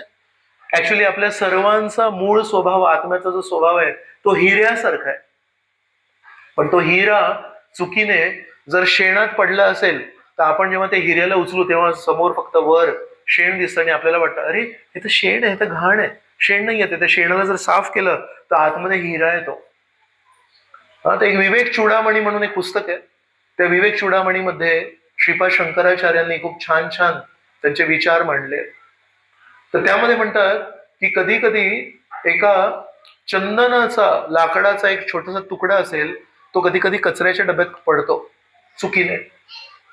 तर त्या चंदनाच्या त्या छोट्याशा तुकड्याला जर उचललं आपण तर त्याच्यावर त्या कचऱ्याच्या डब्यातला त्याचा जो काही चुकीचा संग झालाय दुर्गंधीचा, त्याच्यामुळे त्याला दुर्गंधी येऊ शकते. पण जर आपल्याला लक्षात आलं, अरे हा तर चंदनाचा तुकडा आहे, याला दुर्गंध कशी काय येऊ शकते, तर थोडा पाण्याखाली जर धुतला आपण आणि त्याला थोडंसं जर घासलं, चंदनाचा सुगंध येईल. तर म्हणतात तसा जीवात्मा आहे ना, हा चंदनाच्या तुकड्यासारखा आहे आणि या भौतिक जगामध्ये 3 गुणांच्या कचऱ्यामध्ये पडलाय. तमो, रजो आणि सत्व गुणाचं त्याच्यावर एक आवरण झालंय. आणि कधी कधी तमोगुणी व्यवहार करतो आणि आपण म्हणतो, काय हा व्यक्ती विचित्र आहे, असं कसं काय बोलतो? तो व्यक्ती विचित्र नाही आहे, आत्मा शुद्धच आहे. शुद्ध आत्म्यावर तमोगुणाचं आवरण झालंय म्हणून तो तमोगुणाचं जेव्हापर्यंत आवरण आहे तेव्हापर्यंत तो विचित्र बोलतोय. रजोगुणी व्यक्ती विचित्र नाहीये, तो जीवात्मा शुद्ध आहे, पण त्याच्यावर रजोगुणाचा प्रभाव झालाय किंवा रजोगुणातल्या व्यक्तींचा त्यांनी संग केलाय, त्याच्यामुळे तो रंग त्याच्यावर चढलाय, त्याच्यामुळे तो रजोगुणी वागतोय. म्हणून आपला मूळ स्वभाव काय आहे? आपला मूळ स्वभाव आहे अमृतस्य पुत्र. उपनिषदांमध्ये जीवात्म्याला म्हटलंय अमृतस्य पुत्र. आपण परमेश्वराचे शुद्ध अंश आहोत. आपण परमेश्वराचे शुद्ध सत चित आनंद अंश आहोत. आपण कोळसा नाही आहोत. आपण हिऱ्यापेक्षा जास्ती मौल्यवान आहोत. पण दुर्दैवाने आपण परमेश्वराकडे विमुख झाले आहोत. परमेश्वराकडून आपण चेहरा बदललाय आणि त्यामुळे आपल्या जीवनामध्ये संकटांचा मारा चालू आहे. काही दिवसांपूर्वी एक दाढ माझी निघाली. दाढ जेव्हा पडली तेव्हा मला त्या डॉक्टरांनी दाखवलं, हे बघा हा तुमचा दात. त्या दाताला बघून अजिबात मला काही आकर्षण नाही वाटलं. तुमच्यातून कधी दाढ वगैरे काढली असेल तर जपून ठेवली आहे तुम्ही कोणी दाढ? नाही, माझी दाढ आहे म्हणून, माझा अंश आहे तो. तुमच्यातून पुरुष मंडळी जे आहेत, आम्ही केस कापतो रेग्युलरली. मी जरा जास्ती रेग्युलरली करतो. दुकानामध्ये गेल्यावर ते कापलं खाली पडतं. किती लोकांनी ते थोडंसं पिशवीत भरून कधी घरी आणले? माझा अंश आहे तो. माझ्या शरीरातून निर्माण झाले ते केस, माझ्या शरीरातून निर्माण झाले हात. आपण सगळे कधी आपल्या शरीराच्या त्या दाढेला किंवा आपल्या शरीराच्या त्या केसांना आपले अंश येते त्याला कधी जवळ नाही करत. आपण त्याला फेकून देतो. पण परमेश्वर आहेत ना, परमेश्वर ऍक्च्युली आपण त्या केसांना कापण्यासाठी आपण जातो, आपण त्या डॉक्टरांकडे जातो आणि म्हणतो ही दाढ दुखते, ही काढून टाका म्हणून, बरोबर. पण विचार करा, मी बसलोय आणि ही दाढ आपोआप अशी बाहेर पडली आणि चालत गेली दूर. म्हणून एक तर माझा अंश आहे, दुखत असेल आणि मी डॉक्टरांकडे गेलो तर मी काढली ती आणि त्या दाढीने स्वतःला डिटॅच केलं आणि याची दूर दूर जाते आणि म्हणतो, अरे थांब, माझा अंश आहे दूर. काय पडली आहे त्या दाढीसाठी, मी काय करू? केस आपोआप असे खाली पडले. आणि मी म्हणाले माझे केस पडले खाली आणि ते असे दूर पळतायत माझ्यापासून. कोणाला पडली आहे? एक छोटासा एक केस, इथे डोक्यावर इतके केस आहेत, एक केस जर खाली पडला आणि त्याला म्हणतो अरे तू का खाली पडला, नाही मला तुमच्यासोबत नाही राहायचंय. काय अहंकार आहे याला?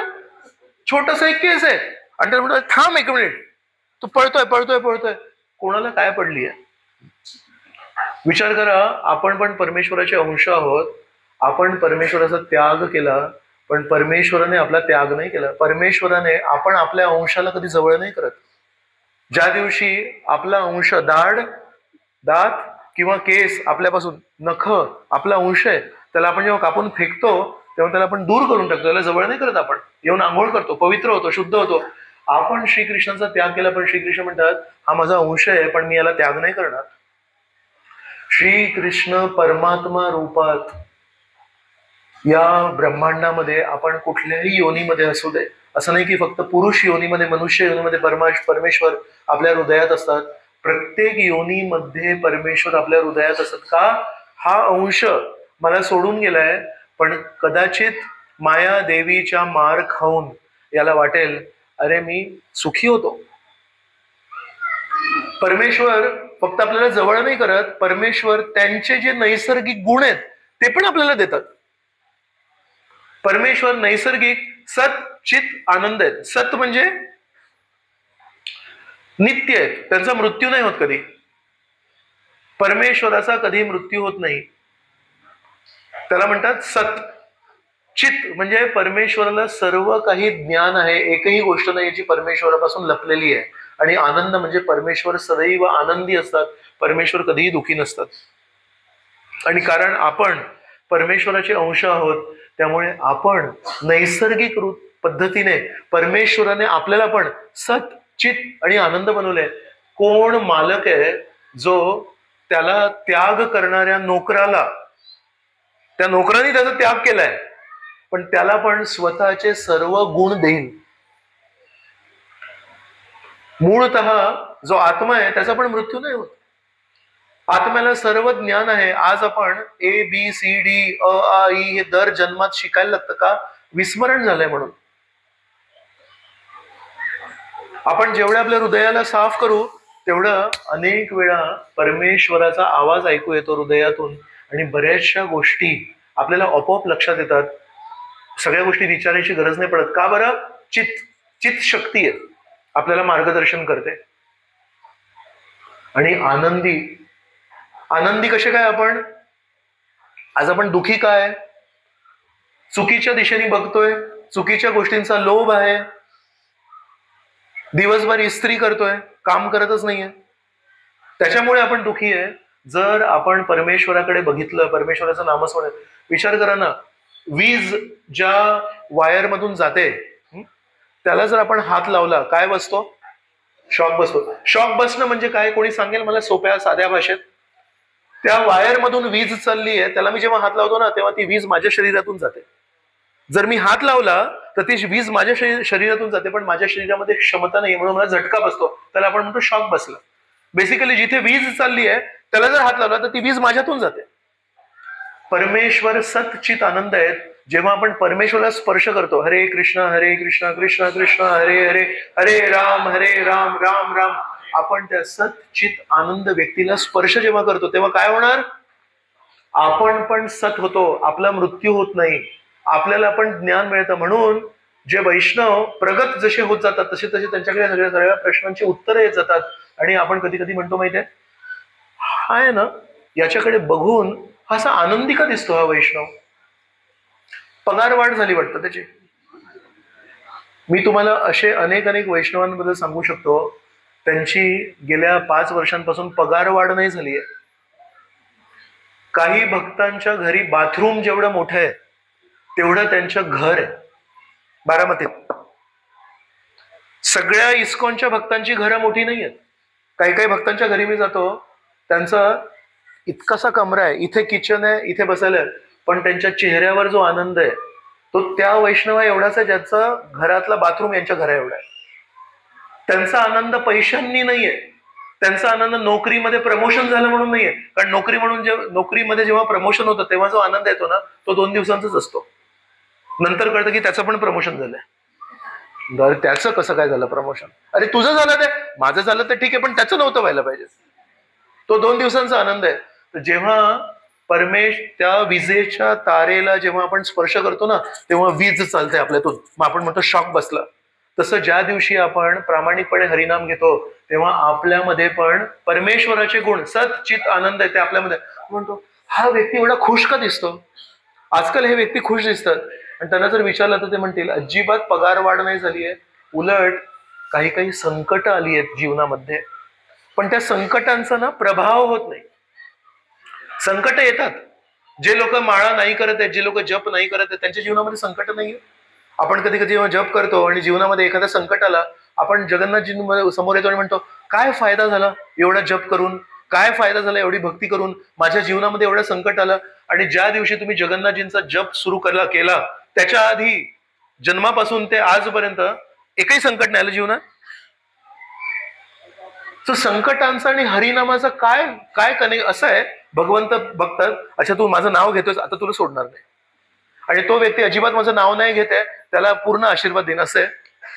विचित्र आहेत का भगवंत?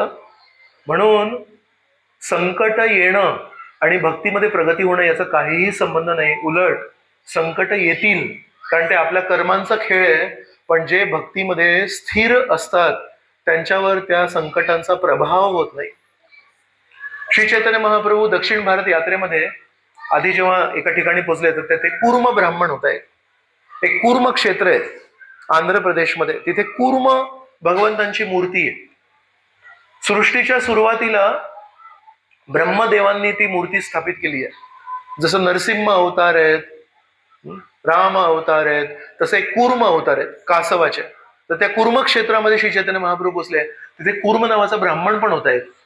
तर त्यांच्याशी जेव्हा श्री चैतन्य महाप्रभूंनी संवाद साधला तेव्हा म्हणाले, मला या गृहस्थ जीवनाचा त्याग करायचा आहे, मला गृहस्थ जीवन नाही जगायचंय, मला तुमच्यासारखा संन्यासीसारखा प्रवास करायचा आहे. तेव्हा श्री चैतन्य महाप्रभू म्हणाले, या ठिकाणी राहायचंस तू, गृहस्थ आश्रमात राहायचंस, पण 2 गोष्टी करायच्यास. तू हरिनाम करायचंयस आणि तू प्रचार करायचास. म्हणाले जर या तू 2 गोष्टी केल्यास तर गृहस्थ आश्रमाचे जे दोष आहेत त्याचा तुझ्यावर प्रभाव नाही होणार. तर श्री चैतन्य महाप्रभूंनी स्वतः आपल्याला आश्वासन दिलंय, जर गृहस्थ आश्रमी असलो आपण, पण जर आपण प्रामाणिकपणे हरिनाम केलं आणि यथाशक्ती यथामती आपण जर प्रचार केला, हरिनामाचा प्रसार केला, तर आपल्यावर गृहस्थ आश्रमाच्या दोषांचा प्रभाव नाही होणार. तर हा जेव्हा प्रसंग चालू होता, श्री चैतन्य महाप्रभू जेव्हा कूर्म ब्राह्मणशी बोलत होते तेव्हा तिथे अजून एक ब्राह्मण होते, त्याचं नाव होतं वासुदेव.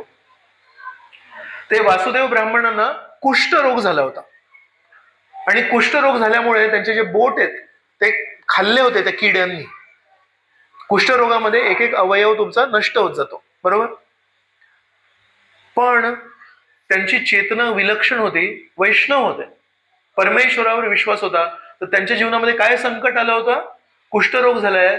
विचार करा, आपल्यावर कधी काय संकट काय तर पैसे हरवले, काय पाकिट आपलं चोरीला गेलं, आपला सेलफोन खाली पडला, त्याची काच तुटली वगैरे. Can you imagine? त्याचं शरीर खात आहेत ते किडे. शरीर असं कोमेजल्या फुलासारखं होत आहे, पण त्याच्यामध्ये त्याची चेतना काय होती माहितीये? तिथे जिथे जखम झाली होती ना कुष्ठरोगाची, तिथे लहान लहान किडे लागले होते त्याला. ते ऐकून पण विचित्र वाटतंय. कधी बघितलंय? इतका तो रोग वाढलाय की तिथे किडे आहेत. आणि ते किडे कधी कधी जेव्हा तो चालायचा वासुदेव तेव्हा ते किडे खाली पडायचे. पण कारण हा वैष्णवाच्या भावनेत होता, तर म्हणायचा त्यांना पण जगायचा अधिकार आहे. तर काय करायचं माहितीये वासुदेव? ते किडे उचलून परत तिथे ठेवायचा. का? मला माझं जीवन प्रिय आहे तसं त्या किड्यांना त्याचं जीवन पण प्रिय आहे, त्याला पण जगायचा अधिकार आहे. ही भावना केवळ वसुधैव कुटुंबकम, ज्या ज्या मनामध्ये ती भावना आहे की नाही हे सगळे परमेश्वराचे अंश त्याच्यामध्ये येऊ शकते. प्रभुपादांचे एक शिष्य आहेत, ही तर 500 वर्ष आधीची गोष्ट आहे. प्रभुपादांचे एक शिष्य आहेत परमपूज्य भक्ती तीर्थ स्वामी महाराज म्हणून. हे भक्ती तीर्थ स्वामी महाराज 2005 मध्ये आपल्याला सोडून गेले. पण 2004 मध्ये त्यांना कॅन्सर झाला. आणि कॅन्सर जेव्हा झाला तेव्हा मेलानोमा कॅन्सर म्हणजे ब्लड कॅन्सर झाला त्यांना, आणि तो पूर्ण हाडांमध्ये वगैरे पसरला. वाईट परिस्थिती होती त्यांची खूप. तर तेव्हा त्यांना डॉक्टरांनी सांगितलं की हे औषध आहे, हे औषध घ्या, तुमचं कॅन्सर कमी होईल. तर ते म्हणाले कॅन्सर ज्या काही किटाणूंमुळे वगैरे होतंय मला, तर किमोथेरपी म्हणजे काय करतात माहितीये, केमिकल टाकतात आणि ते केमिकलनी जे काही चुकीच्या काही गोष्टी असतात शरीरामध्ये ते संपतात, त्याच्यावर आक्रमण होतं. भक्तितीर्थ महाराजांनी त्या डॉक्टरला सांगितलं ते जे चुकीच्या ज्या गोष्टी माझ्या शरीरामध्ये होत आहेत त्यांना पण जगायचा अधिकार आहे, म्हणून मी ते कॅन्सरचं औषध नाही घेणार. 2000 मला वाटतं 4 मध्ये नोव्हेंबर किंवा डिसेंबर मध्ये ते कॅन्सर डिटेक्ट झाला की यांना कॅन्सर आहे म्हणून, आणि मे महिन्यामध्ये 6 महिन्यात ते निघून गेले. पण त्यांनी औषध नाही घेतलं का, म्हणजे त्यांना पण जगायचा अधिकार आहे, त्यांना मारून मी कसं काय जगू. खाटिकाला हे समजत नाही, जी गोष्ट खाटिकाला समजत नाही याला मारून मी कसं जगू. ती त्या भक्तितीर्थ महाराजांना लक्षात आली की कॅन्सरच्या पेशींना मारून मी कसं काय जगू, म्हणून मी औषध नाही घेणार. आणि तो वासुदेव जो होता 500 वर्षापूर्वी, तो म्हणतो या किटाणू, या किड्यांना पण जगायचा अधिकार आहे, तर किड्यांना टाकतो. तर हा वासुदेव इतकी शुद्ध चेतना होती याची, त्या किड्यांना जगवतोय तो. त्याच्या कानावर आलं श्री कृष्ण चैतन्य महाप्रभू नावाचे एक संन्यासी इथे प्रवास करतायत आणि ते सदैव हरिनाम संकीर्तन करत असतात आणि सदैव परमेश्वराच्या त्या विजेच्या तारेला त्यांनी स्पर्श करून ठेवलाय. त्यांना जर स्पर्श केला आपण तर आपल्यामध्ये पण विजेची तार येते. ती जो कोणी श्री चैतन्य महाप्रभूंच्या संपर्कात आला तो नेहमी हरे कृष्णा कृष्णा कृष्णा हरे हरे, हरे राम राम राम हरे हरे. तर कृष्ण हे मूळ विजेचे स्रोत आणि श्री चैतन्य महाप्रभू तो बॉक्स, आणि त्याला जर हात लावला तर माझ्या शरीरामध्ये येणार, मला वाचवायला जर हा आला तर याला पण झटका बसणार. तसं ते श्रीकृष्ण चैतन्य महाप्रभूंपासून जी गुरु शिष्य परंपरा सुरू झाली आहे ती सगळे ते हरिनामामध्येच असतात ते लोक. तर त्या वासुदेवाला ऐकू आलं, श्री चैतन्य महाप्रभूंनी कूर्म ब्राह्मणाला सांगितलं गृहस्थ आश्रमात राहून पण तू वैकुंठ गाठू शकतोस जर तू हरिनाम केलास आणि हरिनामाचा प्रसार केलास तर. त्याला इतकं छान वाटलं, त्याला पण आशा निर्माण झाली. तो म्हणतो मला पण श्री चैतन्य महाप्रभूंना भेटायचंय. तर श्री चैतन्य महाप्रभूंना भेटायला आला तो. पण ज्या सकाळी वासुदेव कूर्म ब्राह्मणाच्या घरी श्री चैतन्य महाप्रभूंना भेटायला आला त्याच सकाळी श्री चैतन्य महाप्रभू पुढे प्रवासाला निघून गेले. आणि ज्या दिवशी तो घरी आला तो म्हणतो कुठे आहेत, मी ऐकलं श्रीकृष्ण चैतन्य महाप्रभू इथे आलेत, मला त्यांना भेटायचंय. तर कूर्म ब्राह्मण म्हणाला सॉरी,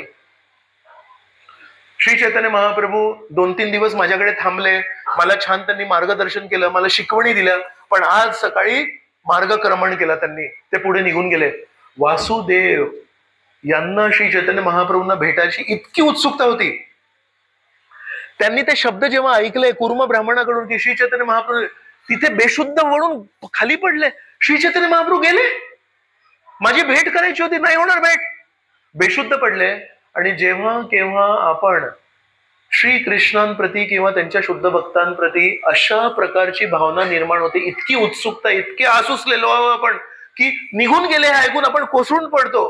तर हृदयामध्ये परमेश्वर बसलेले आहेत. श्री चैतन्य महाप्रभू जे पुढे गेले होते ते रस्ता बदलून पुन्हा वापस आले.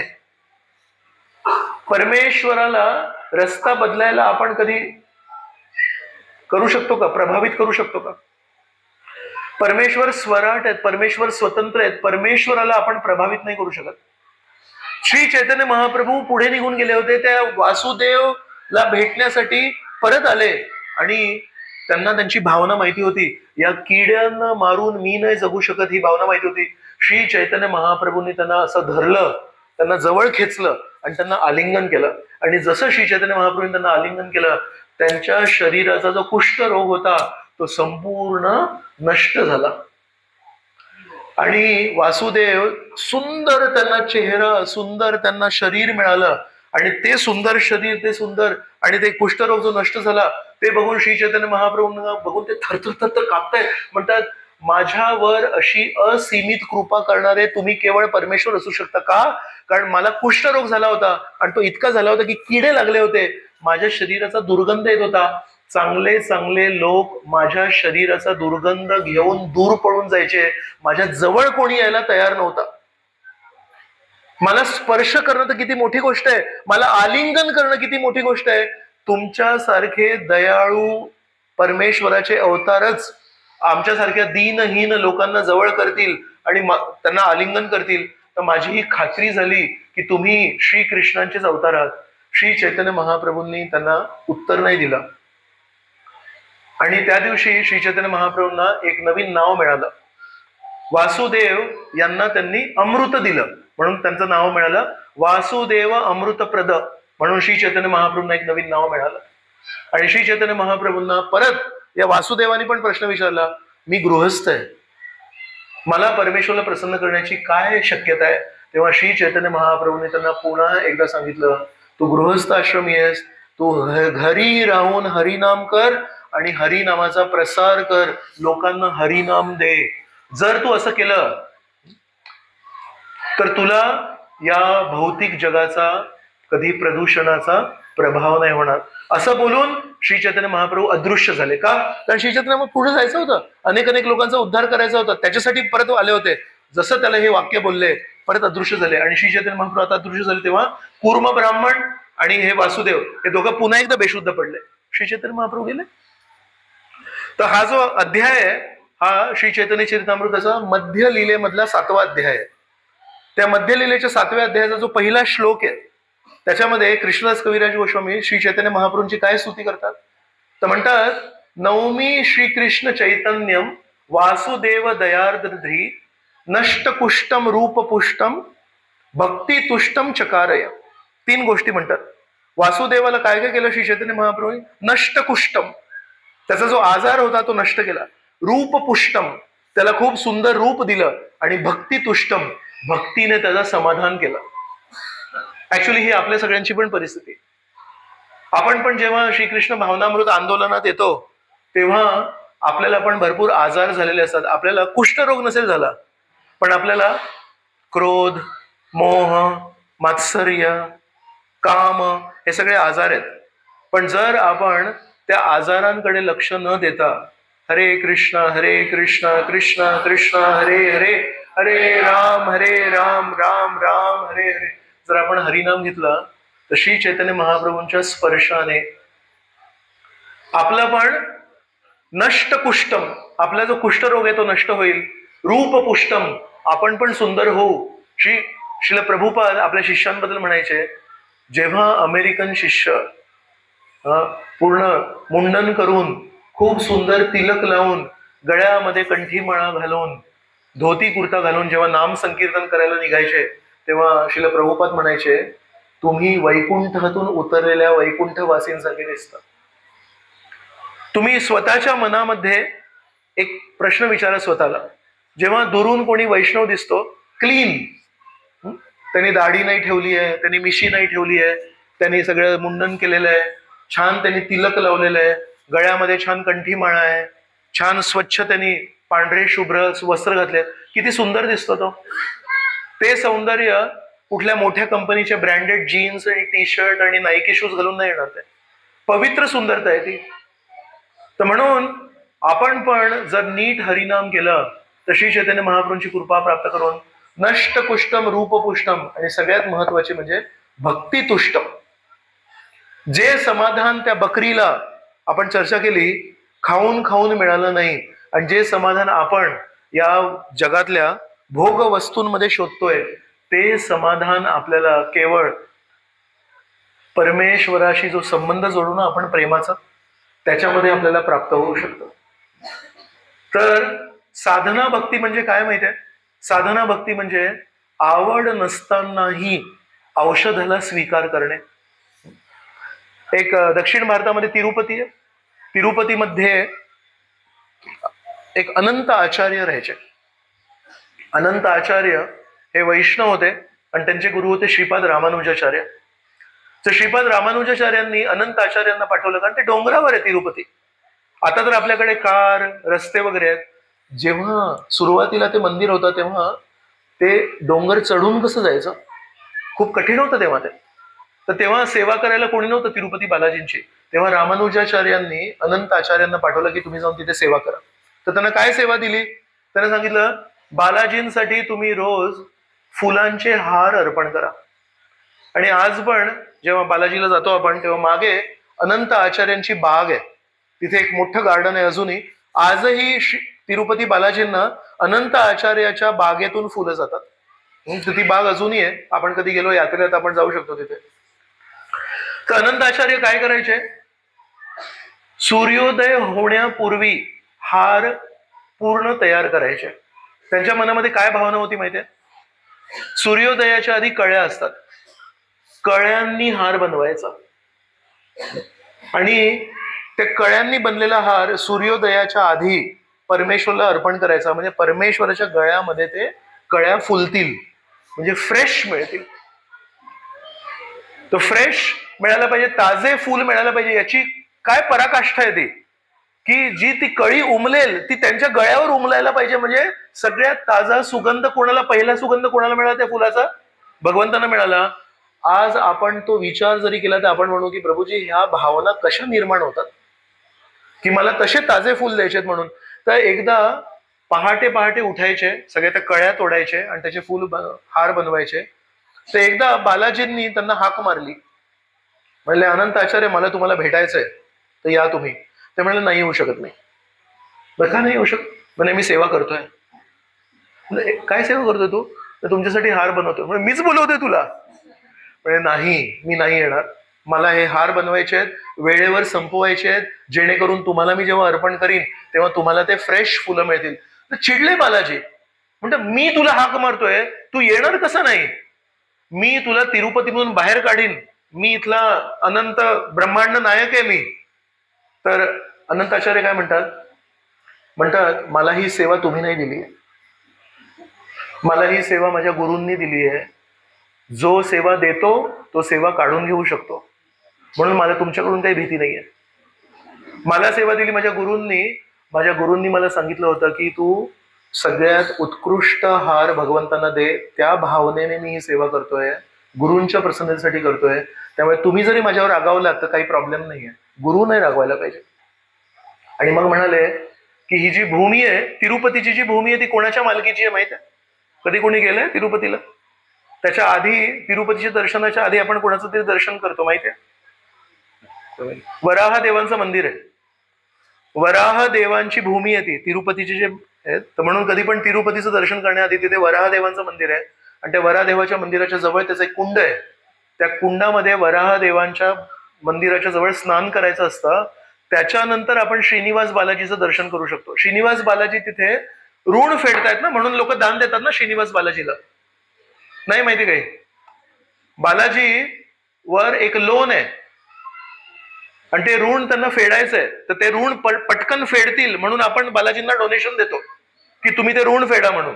तर म्हणाले हे जी भूमी आहे ना ही तुमच्या मालकीची नाही, तुम्ही अनंत कोटी ब्रह्मांड नायक असाल, पण तिरुपतीची जी भूमी आहे ती वराह देवांच्या मालकीची आहे. म्हणून तुम्ही पण भाडे करू आहात आणि मी पण भाडे करू आहे. एक भाडे करू दुसऱ्या भाडे करूला धमकी नाही देऊ शकत ती काढायची. वराहदेव जेव्हा मला म्हणतील तेव्हा मी जाईन आणि माझे गुरु जेव्हा म्हणतील तेव्हा जाईन. साधना भक्तीमध्ये स्थित आहेत अनंत आचार्य. गुरूंनी जी मला आज्ञा दिली आहे त्याला मी धरून चालणार. तर म्हणून आपल्याला असं वाटतं की प्रभूजी माझे हे दोष, माझे हे अनर्थ, या सगळ्यांना कुठे स्थान आहे, आपल्याला खिन्नता येते. पण नाही, साधने भक्तीमध्ये पण खूप छान समाधान आहे. का माहितीये, एकदा एक आमच्या मंदिरातले ब्रह्मचारी आहेत, त्यांनी जनानिवास प्रभूंना प्रश्न विचारला. जनानिवास प्रभू हे गेले 50 वर्षांपासून इस्कॉनचं जे राजधानी आहे, हेडक्वार्टर्स मायापूर, इथे हेड पुजारी आहेत. जसं आपल्या मंदिराचे भक्तांचं आध्यात्मिक स्वास्थ्य कशावर अवलंबून आहे, जगन्नाथजींची मूर्ती पूजा आपण किती सावधानाने करतोय त्याच्यावर अवलंबून आहे. भक्त समाजाचं कल्याण कशावर अवलंबून आहे, जगन्नाथ बलदेव सुभद्राला वेळेवर खायला मिळतंय का त्याच्यावर अवलंबून आहे. तसं इस्कॉन संस्थेची सर्वांगीण आध्यात्मिक स्वास्थ्य कशावर अवलंबून आहे, इस्कॉनचे जे हेडक्वार्टर्स आहेत तिथे पंचतत्व आणि राधा माधव आहेत, त्यांची मूर्ती पूजा नीट चालू आहे का त्याच्यावर अवलंबून आहे. तर त्याचे जे हेड पुजारी आहेत 50 वर्षांपासून, त्यांचा आध्यात्मिक स्तर काय आहे विचार करा. तर त्यांना त्यांनी प्रश्न विचारला की साधना भक्ती करताना खरोखर काही चान्स आहे का प्रगतीचा? कारण 10 झाले, 20 वर्ष झाले, 40 वर्ष झाले, पण असं काही इथे बदल काही वाटत नाहीये. तर तेव्हा जननिवास प्रभूंनी त्या भक्तांना सांगितलं, जेव्हा तू साधना भक्ती करतोस, आवडेल किंवा नाही आवडेल, आज मूड आहे किंवा आज मूड नाही आहे, हरे कृष्ण कृष्ण कृष्ण हरे हरे, हरे राम राम राम हरे हरे, यांनी काय म्हटलं? प्रोत्साहन दिलं. यांनी काय म्हटलं? मस्करी केली माझी. हरे कृष्ण कृष्ण कृष्ण हरे हरे, हरे राम राम राम हरे. आज किती ऊन निघालंय, बाप रे, घाम फुटणार. अरे आज किती पाऊस आहे, ओल्या चिब्ब होणार. काही असू दे, हरे कृष्ण कृष्ण कृष्ण हरे हरे, हरे राम राम राम. नवीन नोकरी मिळाली, अरे वा. जुनी नोकरी गमावली, काय करणार? हरे कृष्ण कृष्ण कृष्ण हरे हरे, हरे राम राम राम हरे. तर जननिवास प्रभूंनी सांगितलं, कुठलीही काहीही परिस्थिती असू दे, तू जेव्हा साधना भक्ती करतोस तेव्हा पंचतत्व श्री चैतन्य महाप्रभू तुला बघून आनंदी होतात. तर याला ते पटलंच नाही. कारण म्हणाला की माझ्यामध्ये प्रेम नाही, माझ्यामध्ये तो आनंद नाही, माझ्यामध्ये ती उत्स्फूर्त भावना नाही हरिनाम. मी आपल्या काय हरे कृष्ण कृष्ण करतोय आणि माझी साधना भक्ती बघून श्री चैतन्य महाप्रभू आनंदी होते. कशावरून? तर त्यांनी स्पष्टीकरण मागितलं. तर म्हणाले, तुला ते कळणार नाही, तू अजून शुद्ध नाहीयेस. म्हणाले, अरे मी शुद्ध नाहीये म्हणूनच मी म्हणतोय की माझ्या त्या जपाने श्री चैतन्य महाप्रभू खुश कसे होत आहेत आणि तुम्ही म्हणते की तुला ते कळणार नाही. मग म्हणाले, एक तुला प्रश्न विचारतो मी. तर जननिवास प्रभूंनी प्रश्न विचारला. म्हणाले, तू जेव्हा भगवंतांना भोग अर्पण करतोस तेव्हा भगवंत खातात की नाही खात? तर म्हणाले, खातात. मग त्याने तू बघितलंस का? म्हणाले, नाही. म्हणाले, तू जेव्हा शुद्ध भक्त होशील ना तेव्हा काय बदल घडतो माहितीये? आजच्या तुझ्या भोग ऑफरिंग मध्ये आणि जेव्हा शुद्ध होशील तेव्हा भोग ऑफरिंग मध्ये काय फरक आहे? आज जेव्हा तू भगवंतांसमोर भोग ठेवतोस तेव्हा ते खातात, ते तुला दिसत नाही. आणि जेव्हा तू शुद्ध भक्त होशील तेव्हा तुझ्या डोळ्यांनी बघशील श्री चैतन्य महाप्रभू त्याच्यात हात घालतील, असा घास घेतील आणि तोंडात ठेवतील आणि चावतील. हाच फरक आहे. आज पण श्री चैतन्य महाप्रभू खातायत आणि तेव्हा पण श्री चैतन्य महाप्रभू खातात. फक्त तुझ्यामध्ये क्षमता नाहीये ते बघण्याची की ते खातायत. हा फरक आहे. हा फरक नाहीये की तू आज अशुद्ध आहेस आणि तू भोग अर्पण करतोयस म्हणून भगवंत खात नाहीयेत आणि तू जेव्हा शुद्ध होशील तेव्हा खातील. तो फरक नाहीये.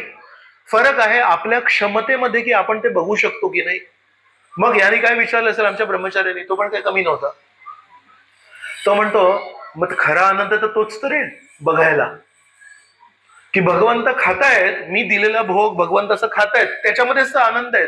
तेव्हा जननिवास प्रभूंनी त्याला प्रतिउत्तर दिलं. म्हणाले, भक्ताचा आनंद स्वतःच्या आनंदामध्ये आहे की परमेश्वराच्या आनंदामध्ये? जर भक्ताचा आनंद परमेश्वराच्या आनंदामध्ये, आज पण परमेश्वर तुझा दिलेला भोग खातायत आणि म्हणून परमेश्वर आजही आनंदी आहेत, पण तू आनंदी नाहीयेस. तुझा आनंद कधी आहे? जेव्हा तू भगवंतांना खाताना बघशील. म्हणजे तुझ्या आनंदाची व्याख्या तुझ्या आनंदावर तू देतोयस. मला जेव्हा बरं वाटेल तेव्हा मी आनंदी होईल. सेवकाची भावना स्वतःच्या आनंदावर नसते. सेवकाची भावना असते, स्वामी आनंदी आहेत ना, स्वामी खुश आहेत ना, स्वामी चांगले आहेत ना, झालं आपलं काय आहे काम. तर म्हणून म्हणाले, भक्ताचा आनंद त्याच्या आनंदात नसतो, भक्ताचा आनंद स्वामींच्या आनंदात असतो. आणि श्री चैतन्य महाप्रभू आजही आनंदी आहेत की तू प्रत्येक परिस्थितीमध्ये आवड नावड, थकलायस, उत्साही आहेस, तब्येत बरी आहे, पण तू साधना भक्ती करतोयस. त्या दिवशी आमच्या त्या शिष्याला, आमच्या त्या भक्ताला एक लक्षात आलं, प्रश्न हा नाही आहे की आपल्या चेहऱ्यावर किती हास्य आहे, प्रश्न हा नाही आहे की आपण काय करतोय, प्रश्न आहे की आपण नित्य नियमाने आपली साधना करतोय की नाही. कर्म नैव ही अधिकार असते. मग त्याच्यावर अजून एक स्पष्टीकरण दिलं जननिवास प्रभूने. नाही, हे दुसरं स्पष्टीकरण जननिवास प्रभूंचं नाही, दुसरं एका भक्तांचं आहे. ते म्हणाले, जे लोक, त्यांनी एक दुसरं उदाहरण दिलं. म्हणाले, प्रभुपाद जेव्हा या जगात होते तेव्हा प्रभुपादांनी काय काय सेवा दिल्या आपल्या शिष्यांना? कोणी सांगेल मला? ज्यांनी ज्यांनी प्रभुपादांची श्रवण यात्रा अटेंड केली ते सांगू शकतात. प्रभुपादांनी त्यांच्या शिष्यांना काय काय सेवा दिली? पुस्तक वितरण, प्रसाद वितरण, मंदिराचं बांधकाम. जुहू मंदिरामध्ये रस्त्याच्या त्या गेटवर गुंड लोक आले होते आणि गुंड लोकांशी भक्तांना भांडायला लागलं. का? तर राधा रासबिहारी भगवंतांची मूर्ती होते, त्याच्यावर आक्रमण करायला आले होते. तर जेव्हा आपण आलो मंदिरामध्ये जप करायला आलो, सगळ्या आपल्या चिंता मुक्त होऊन परमेश्वरासमोर बसून करायला आलो, आणि जर प्रभुपादांनी तुम्हाला सांगितलं गुंड लोक आले त्यांच्याशी जाऊन भांड, उभं राहणार का आपण? वृंदावन मंदिरामध्ये आपण जातो आणि म्हणतो अरे वा, वृंदावनचं मंदिर किती सुंदर आहे. वृंदावनचं मंदिर बांधायला 2 वेळा चिटिंग झाली. तिथे जिथे खणून ठेवलं होतं भूमिपूजनासाठी, खणतो ना खड्डा, त्याच्यामध्ये रात्री येऊन कचऱ्याचं सामान टाकलं होतं प्रदूषित करण्यासाठी. जिथे पूजा केली होती, भूमिपूजन जिथे केलं होतं, तिथे मंदिराच्या भूमिपूजनामध्ये रात्री येऊन गुंडांनी तिथे कचऱ्याचा डब्बा उलटा केला होता आणि गलिच्छ गोष्टी टाकल्या होत्या तिथे. ते सगळ्या भक्तांनी ते डील केलंय. तेव्हा सिमेंटवर बंदी होती. सिमेंट असं दुकानात जाऊन विकत नव्हते घेऊ शकत. तर एक एक बॅग मोजायला लागायची. ट्रक जेव्हा यायची सिमेंटची, तेव्हा सुरभी स्वामी म्हणून एक संन्यासी होते. त्या सुरभी स्वामींनी संन्यास स्वीकारला होता हरिनाम करण्यासाठी. प्रभुपादांनी त्यांना सांगितलं तुझं संन्यासची सेवा काय माहितीये? सिमेंटचे बॅग्स मोजणे. आणि तेव्हा त्या एकेका बॅग मध्ये किती सिमेंट आहे त्याचं वजन पण मोजायला लागायचं सुरभी स्वामीला. सुरभी स्वामी 6 महिन्यामध्ये वैतागले आणि प्रभुपादांना म्हणाले मला नाही राहायचं इकडे. म्हणजे का नाही राहायचंय तुला? म्हणजे मी इथे सिमेंट मोजायला आलो, संन्यास घेतला मी, मला हरिनाम करायचंय, मला प्रचार करायचा आहे, मला भागवत वाचायचंय. प्रभुपाद म्हणाले दिस इज युअर समाधी. तुला समाधी पाहिजे? ही समाधी आहे, कन्स्ट्रक्शन कर मंदिराचं म्हणून. तर प्रभुपादांनी फार कमी लोकांना, ज्याला आपण म्हणतो नामस्मरण, भागवत श्रवण, मूर्तीपूजा, हे फार कमी लोकांना दिलं. प्रभुपादांचे जे लीडर्स होते, प्रभुपादांचे प्रमुख लोक होते, त्यांचं जर आपण जीवनचरित्र वाचलं, प्रभुपाद लीलामृत वाचलं, त्यातून किती लोकांनी हरिनाम असं एका ठिकाणी बसून शांतपणे आकाशाकडे बघत बघत केलंय. स्ट्रेस एकेका चॅलेंजला करून कधी गव्हर्नमेंटचे लोक फसवतायत, कधी गुंड लोक आक्रमण करतायत, ज्यांनी दान दिलं तो कधीतरी कागदपत्रामध्ये फसवतोय. या सगळ्या कोर्ट कचेरीमध्ये लोकांनी जाऊन ही इस्कॉन संस्था उभारली आहे, जिथे आज आपण बसून छान हरिनाम करतोय. तर त्या एका सिनियर भक्तांनी काय उपमा दिली? या सिनियर भक्तांनी सांगितलं जेव्हा कोणी लोक असं म्हणतात ना की आपल्याला हे सगळं सेवा नाही करायच्यात, आपल्याला कष्टाच्या सेवा नाही करायच्यात, आपल्याला छान हरिनाम करायचंय, तर ते झालं जसं आपण म्हणतो मला ना फक्त गुलाबजाम खायचा आहे. पण जे लोक झटतायत, जे लोक प्रयत्नशील आहेत, जे लोक जीवनामध्ये आव्हानं स्वीकारतायत, ते लोक ऍक्च्युली गुलाबजाम खात आहेत. ते एक आहेत जे लोक नुसतं गुलाबजाम खायचंय, एक दिवशी मला गुलाबजाम खायचाय, एक दिवशी मला गुलाबजाम खायचा आहे. आणि एक आहे जो ऍक्च्युली गुलाबजाम खातोय. याच्यामध्ये कोण चांगला आहे? जो गुलाबजाम खातोय. पण कधी कधी जीवनामध्ये इतके कष्ट घ्यायला लागतात, जीवनामध्ये कधी इतके टेन्शन असतात, ते गुलाबजाम आपण खातोय पण लक्षात येत नाही की आपण गुलाबजाम खातोय.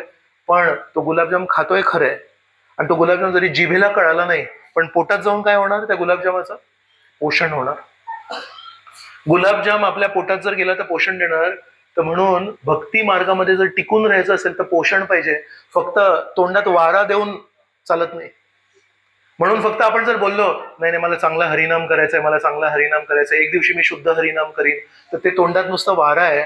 पण जे भक्त प्रभुपादांसाठी आणि श्रीकृष्णांसाठी आव्हानं स्वीकारतील, कष्ट करतील, नवनवीन पद्धतीने स्वतःचं आत्मसमर्पण करतील, त्यांना जरी ते लक्षात येत नसेल की मी गुलाबजाम खातोय, पण त्यांच्या जिभेवर गुलाबजाम आहे.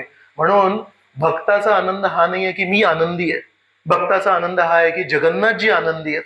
आणि जगन्नाथजींच्या सुरक्षिततेसाठी, जगन्नाथजींच्या आनंदासाठी, जगन्नाथजींचं सगळं काही छान व्हावं, त्यासाठी आपल्या जीवनामध्ये थोडी उथलपुथल झाली तर काय मोठा प्रॉब्लेम आहे.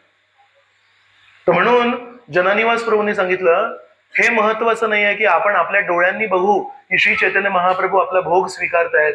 मी तुला सांगतोय की श्री चैतन्य महाप्रभू गुरु शिष्य परंपरेद्वारे जेव्हा आपण तुळशी पत्र घालून भोग अर्पण करतो ते भोग स्वीकार करतात.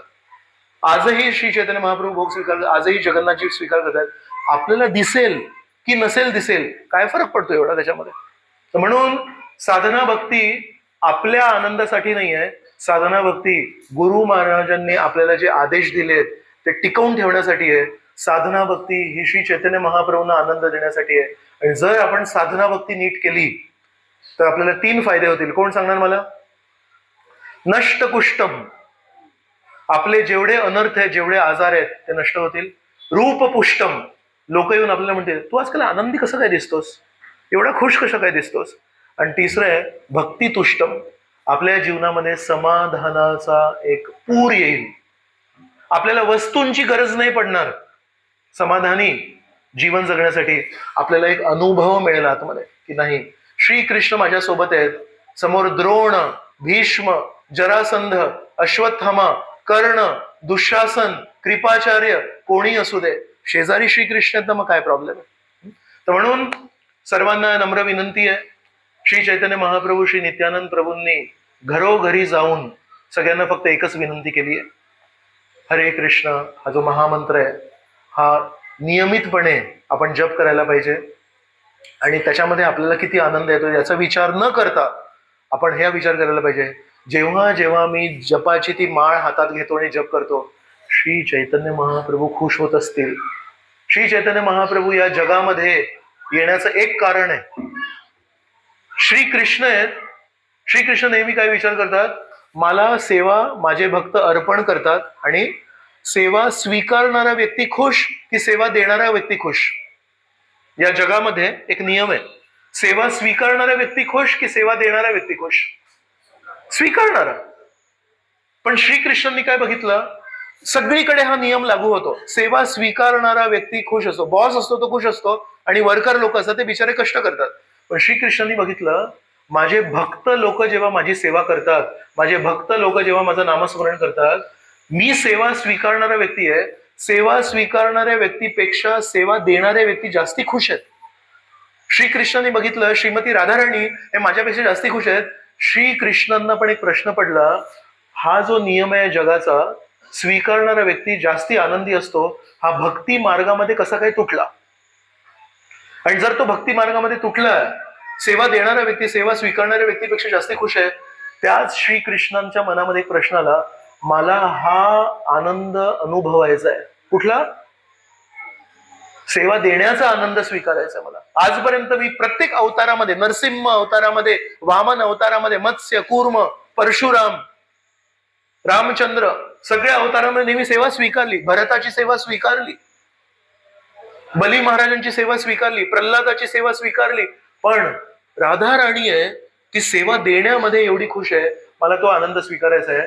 श्रीकृष्णांनी त्यांचं स्वामित्व त्यागलं आणि सेवा देणाऱ्याचा जो आनंद आहे तो अनुभवण्यासाठी श्रीकृष्ण चैतन्य म्हणून या जगामध्ये अवतरले आहेत. विचार करा, ती जी भावना इतकी गोड आहे की मला आवडेल नाही आवडेल मी श्रीकृष्णांची सेवा करणार, ती भावना इतकी गोड आहे की श्रीकृष्णांनी स्वतःचं स्थान विसरले आणि सेवकाच्या रूपात आले.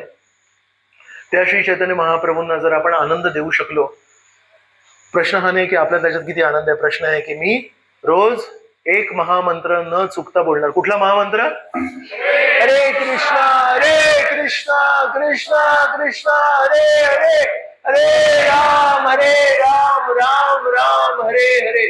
जर आपण असं केलं तर श्री चैतन्य महाप्रभू म्हणतील, माझा श्रीकृष्ण चैतन्य महाप्रभूंचा जो अवतार आहे तो सार्थक झाला, काम झालं माझं.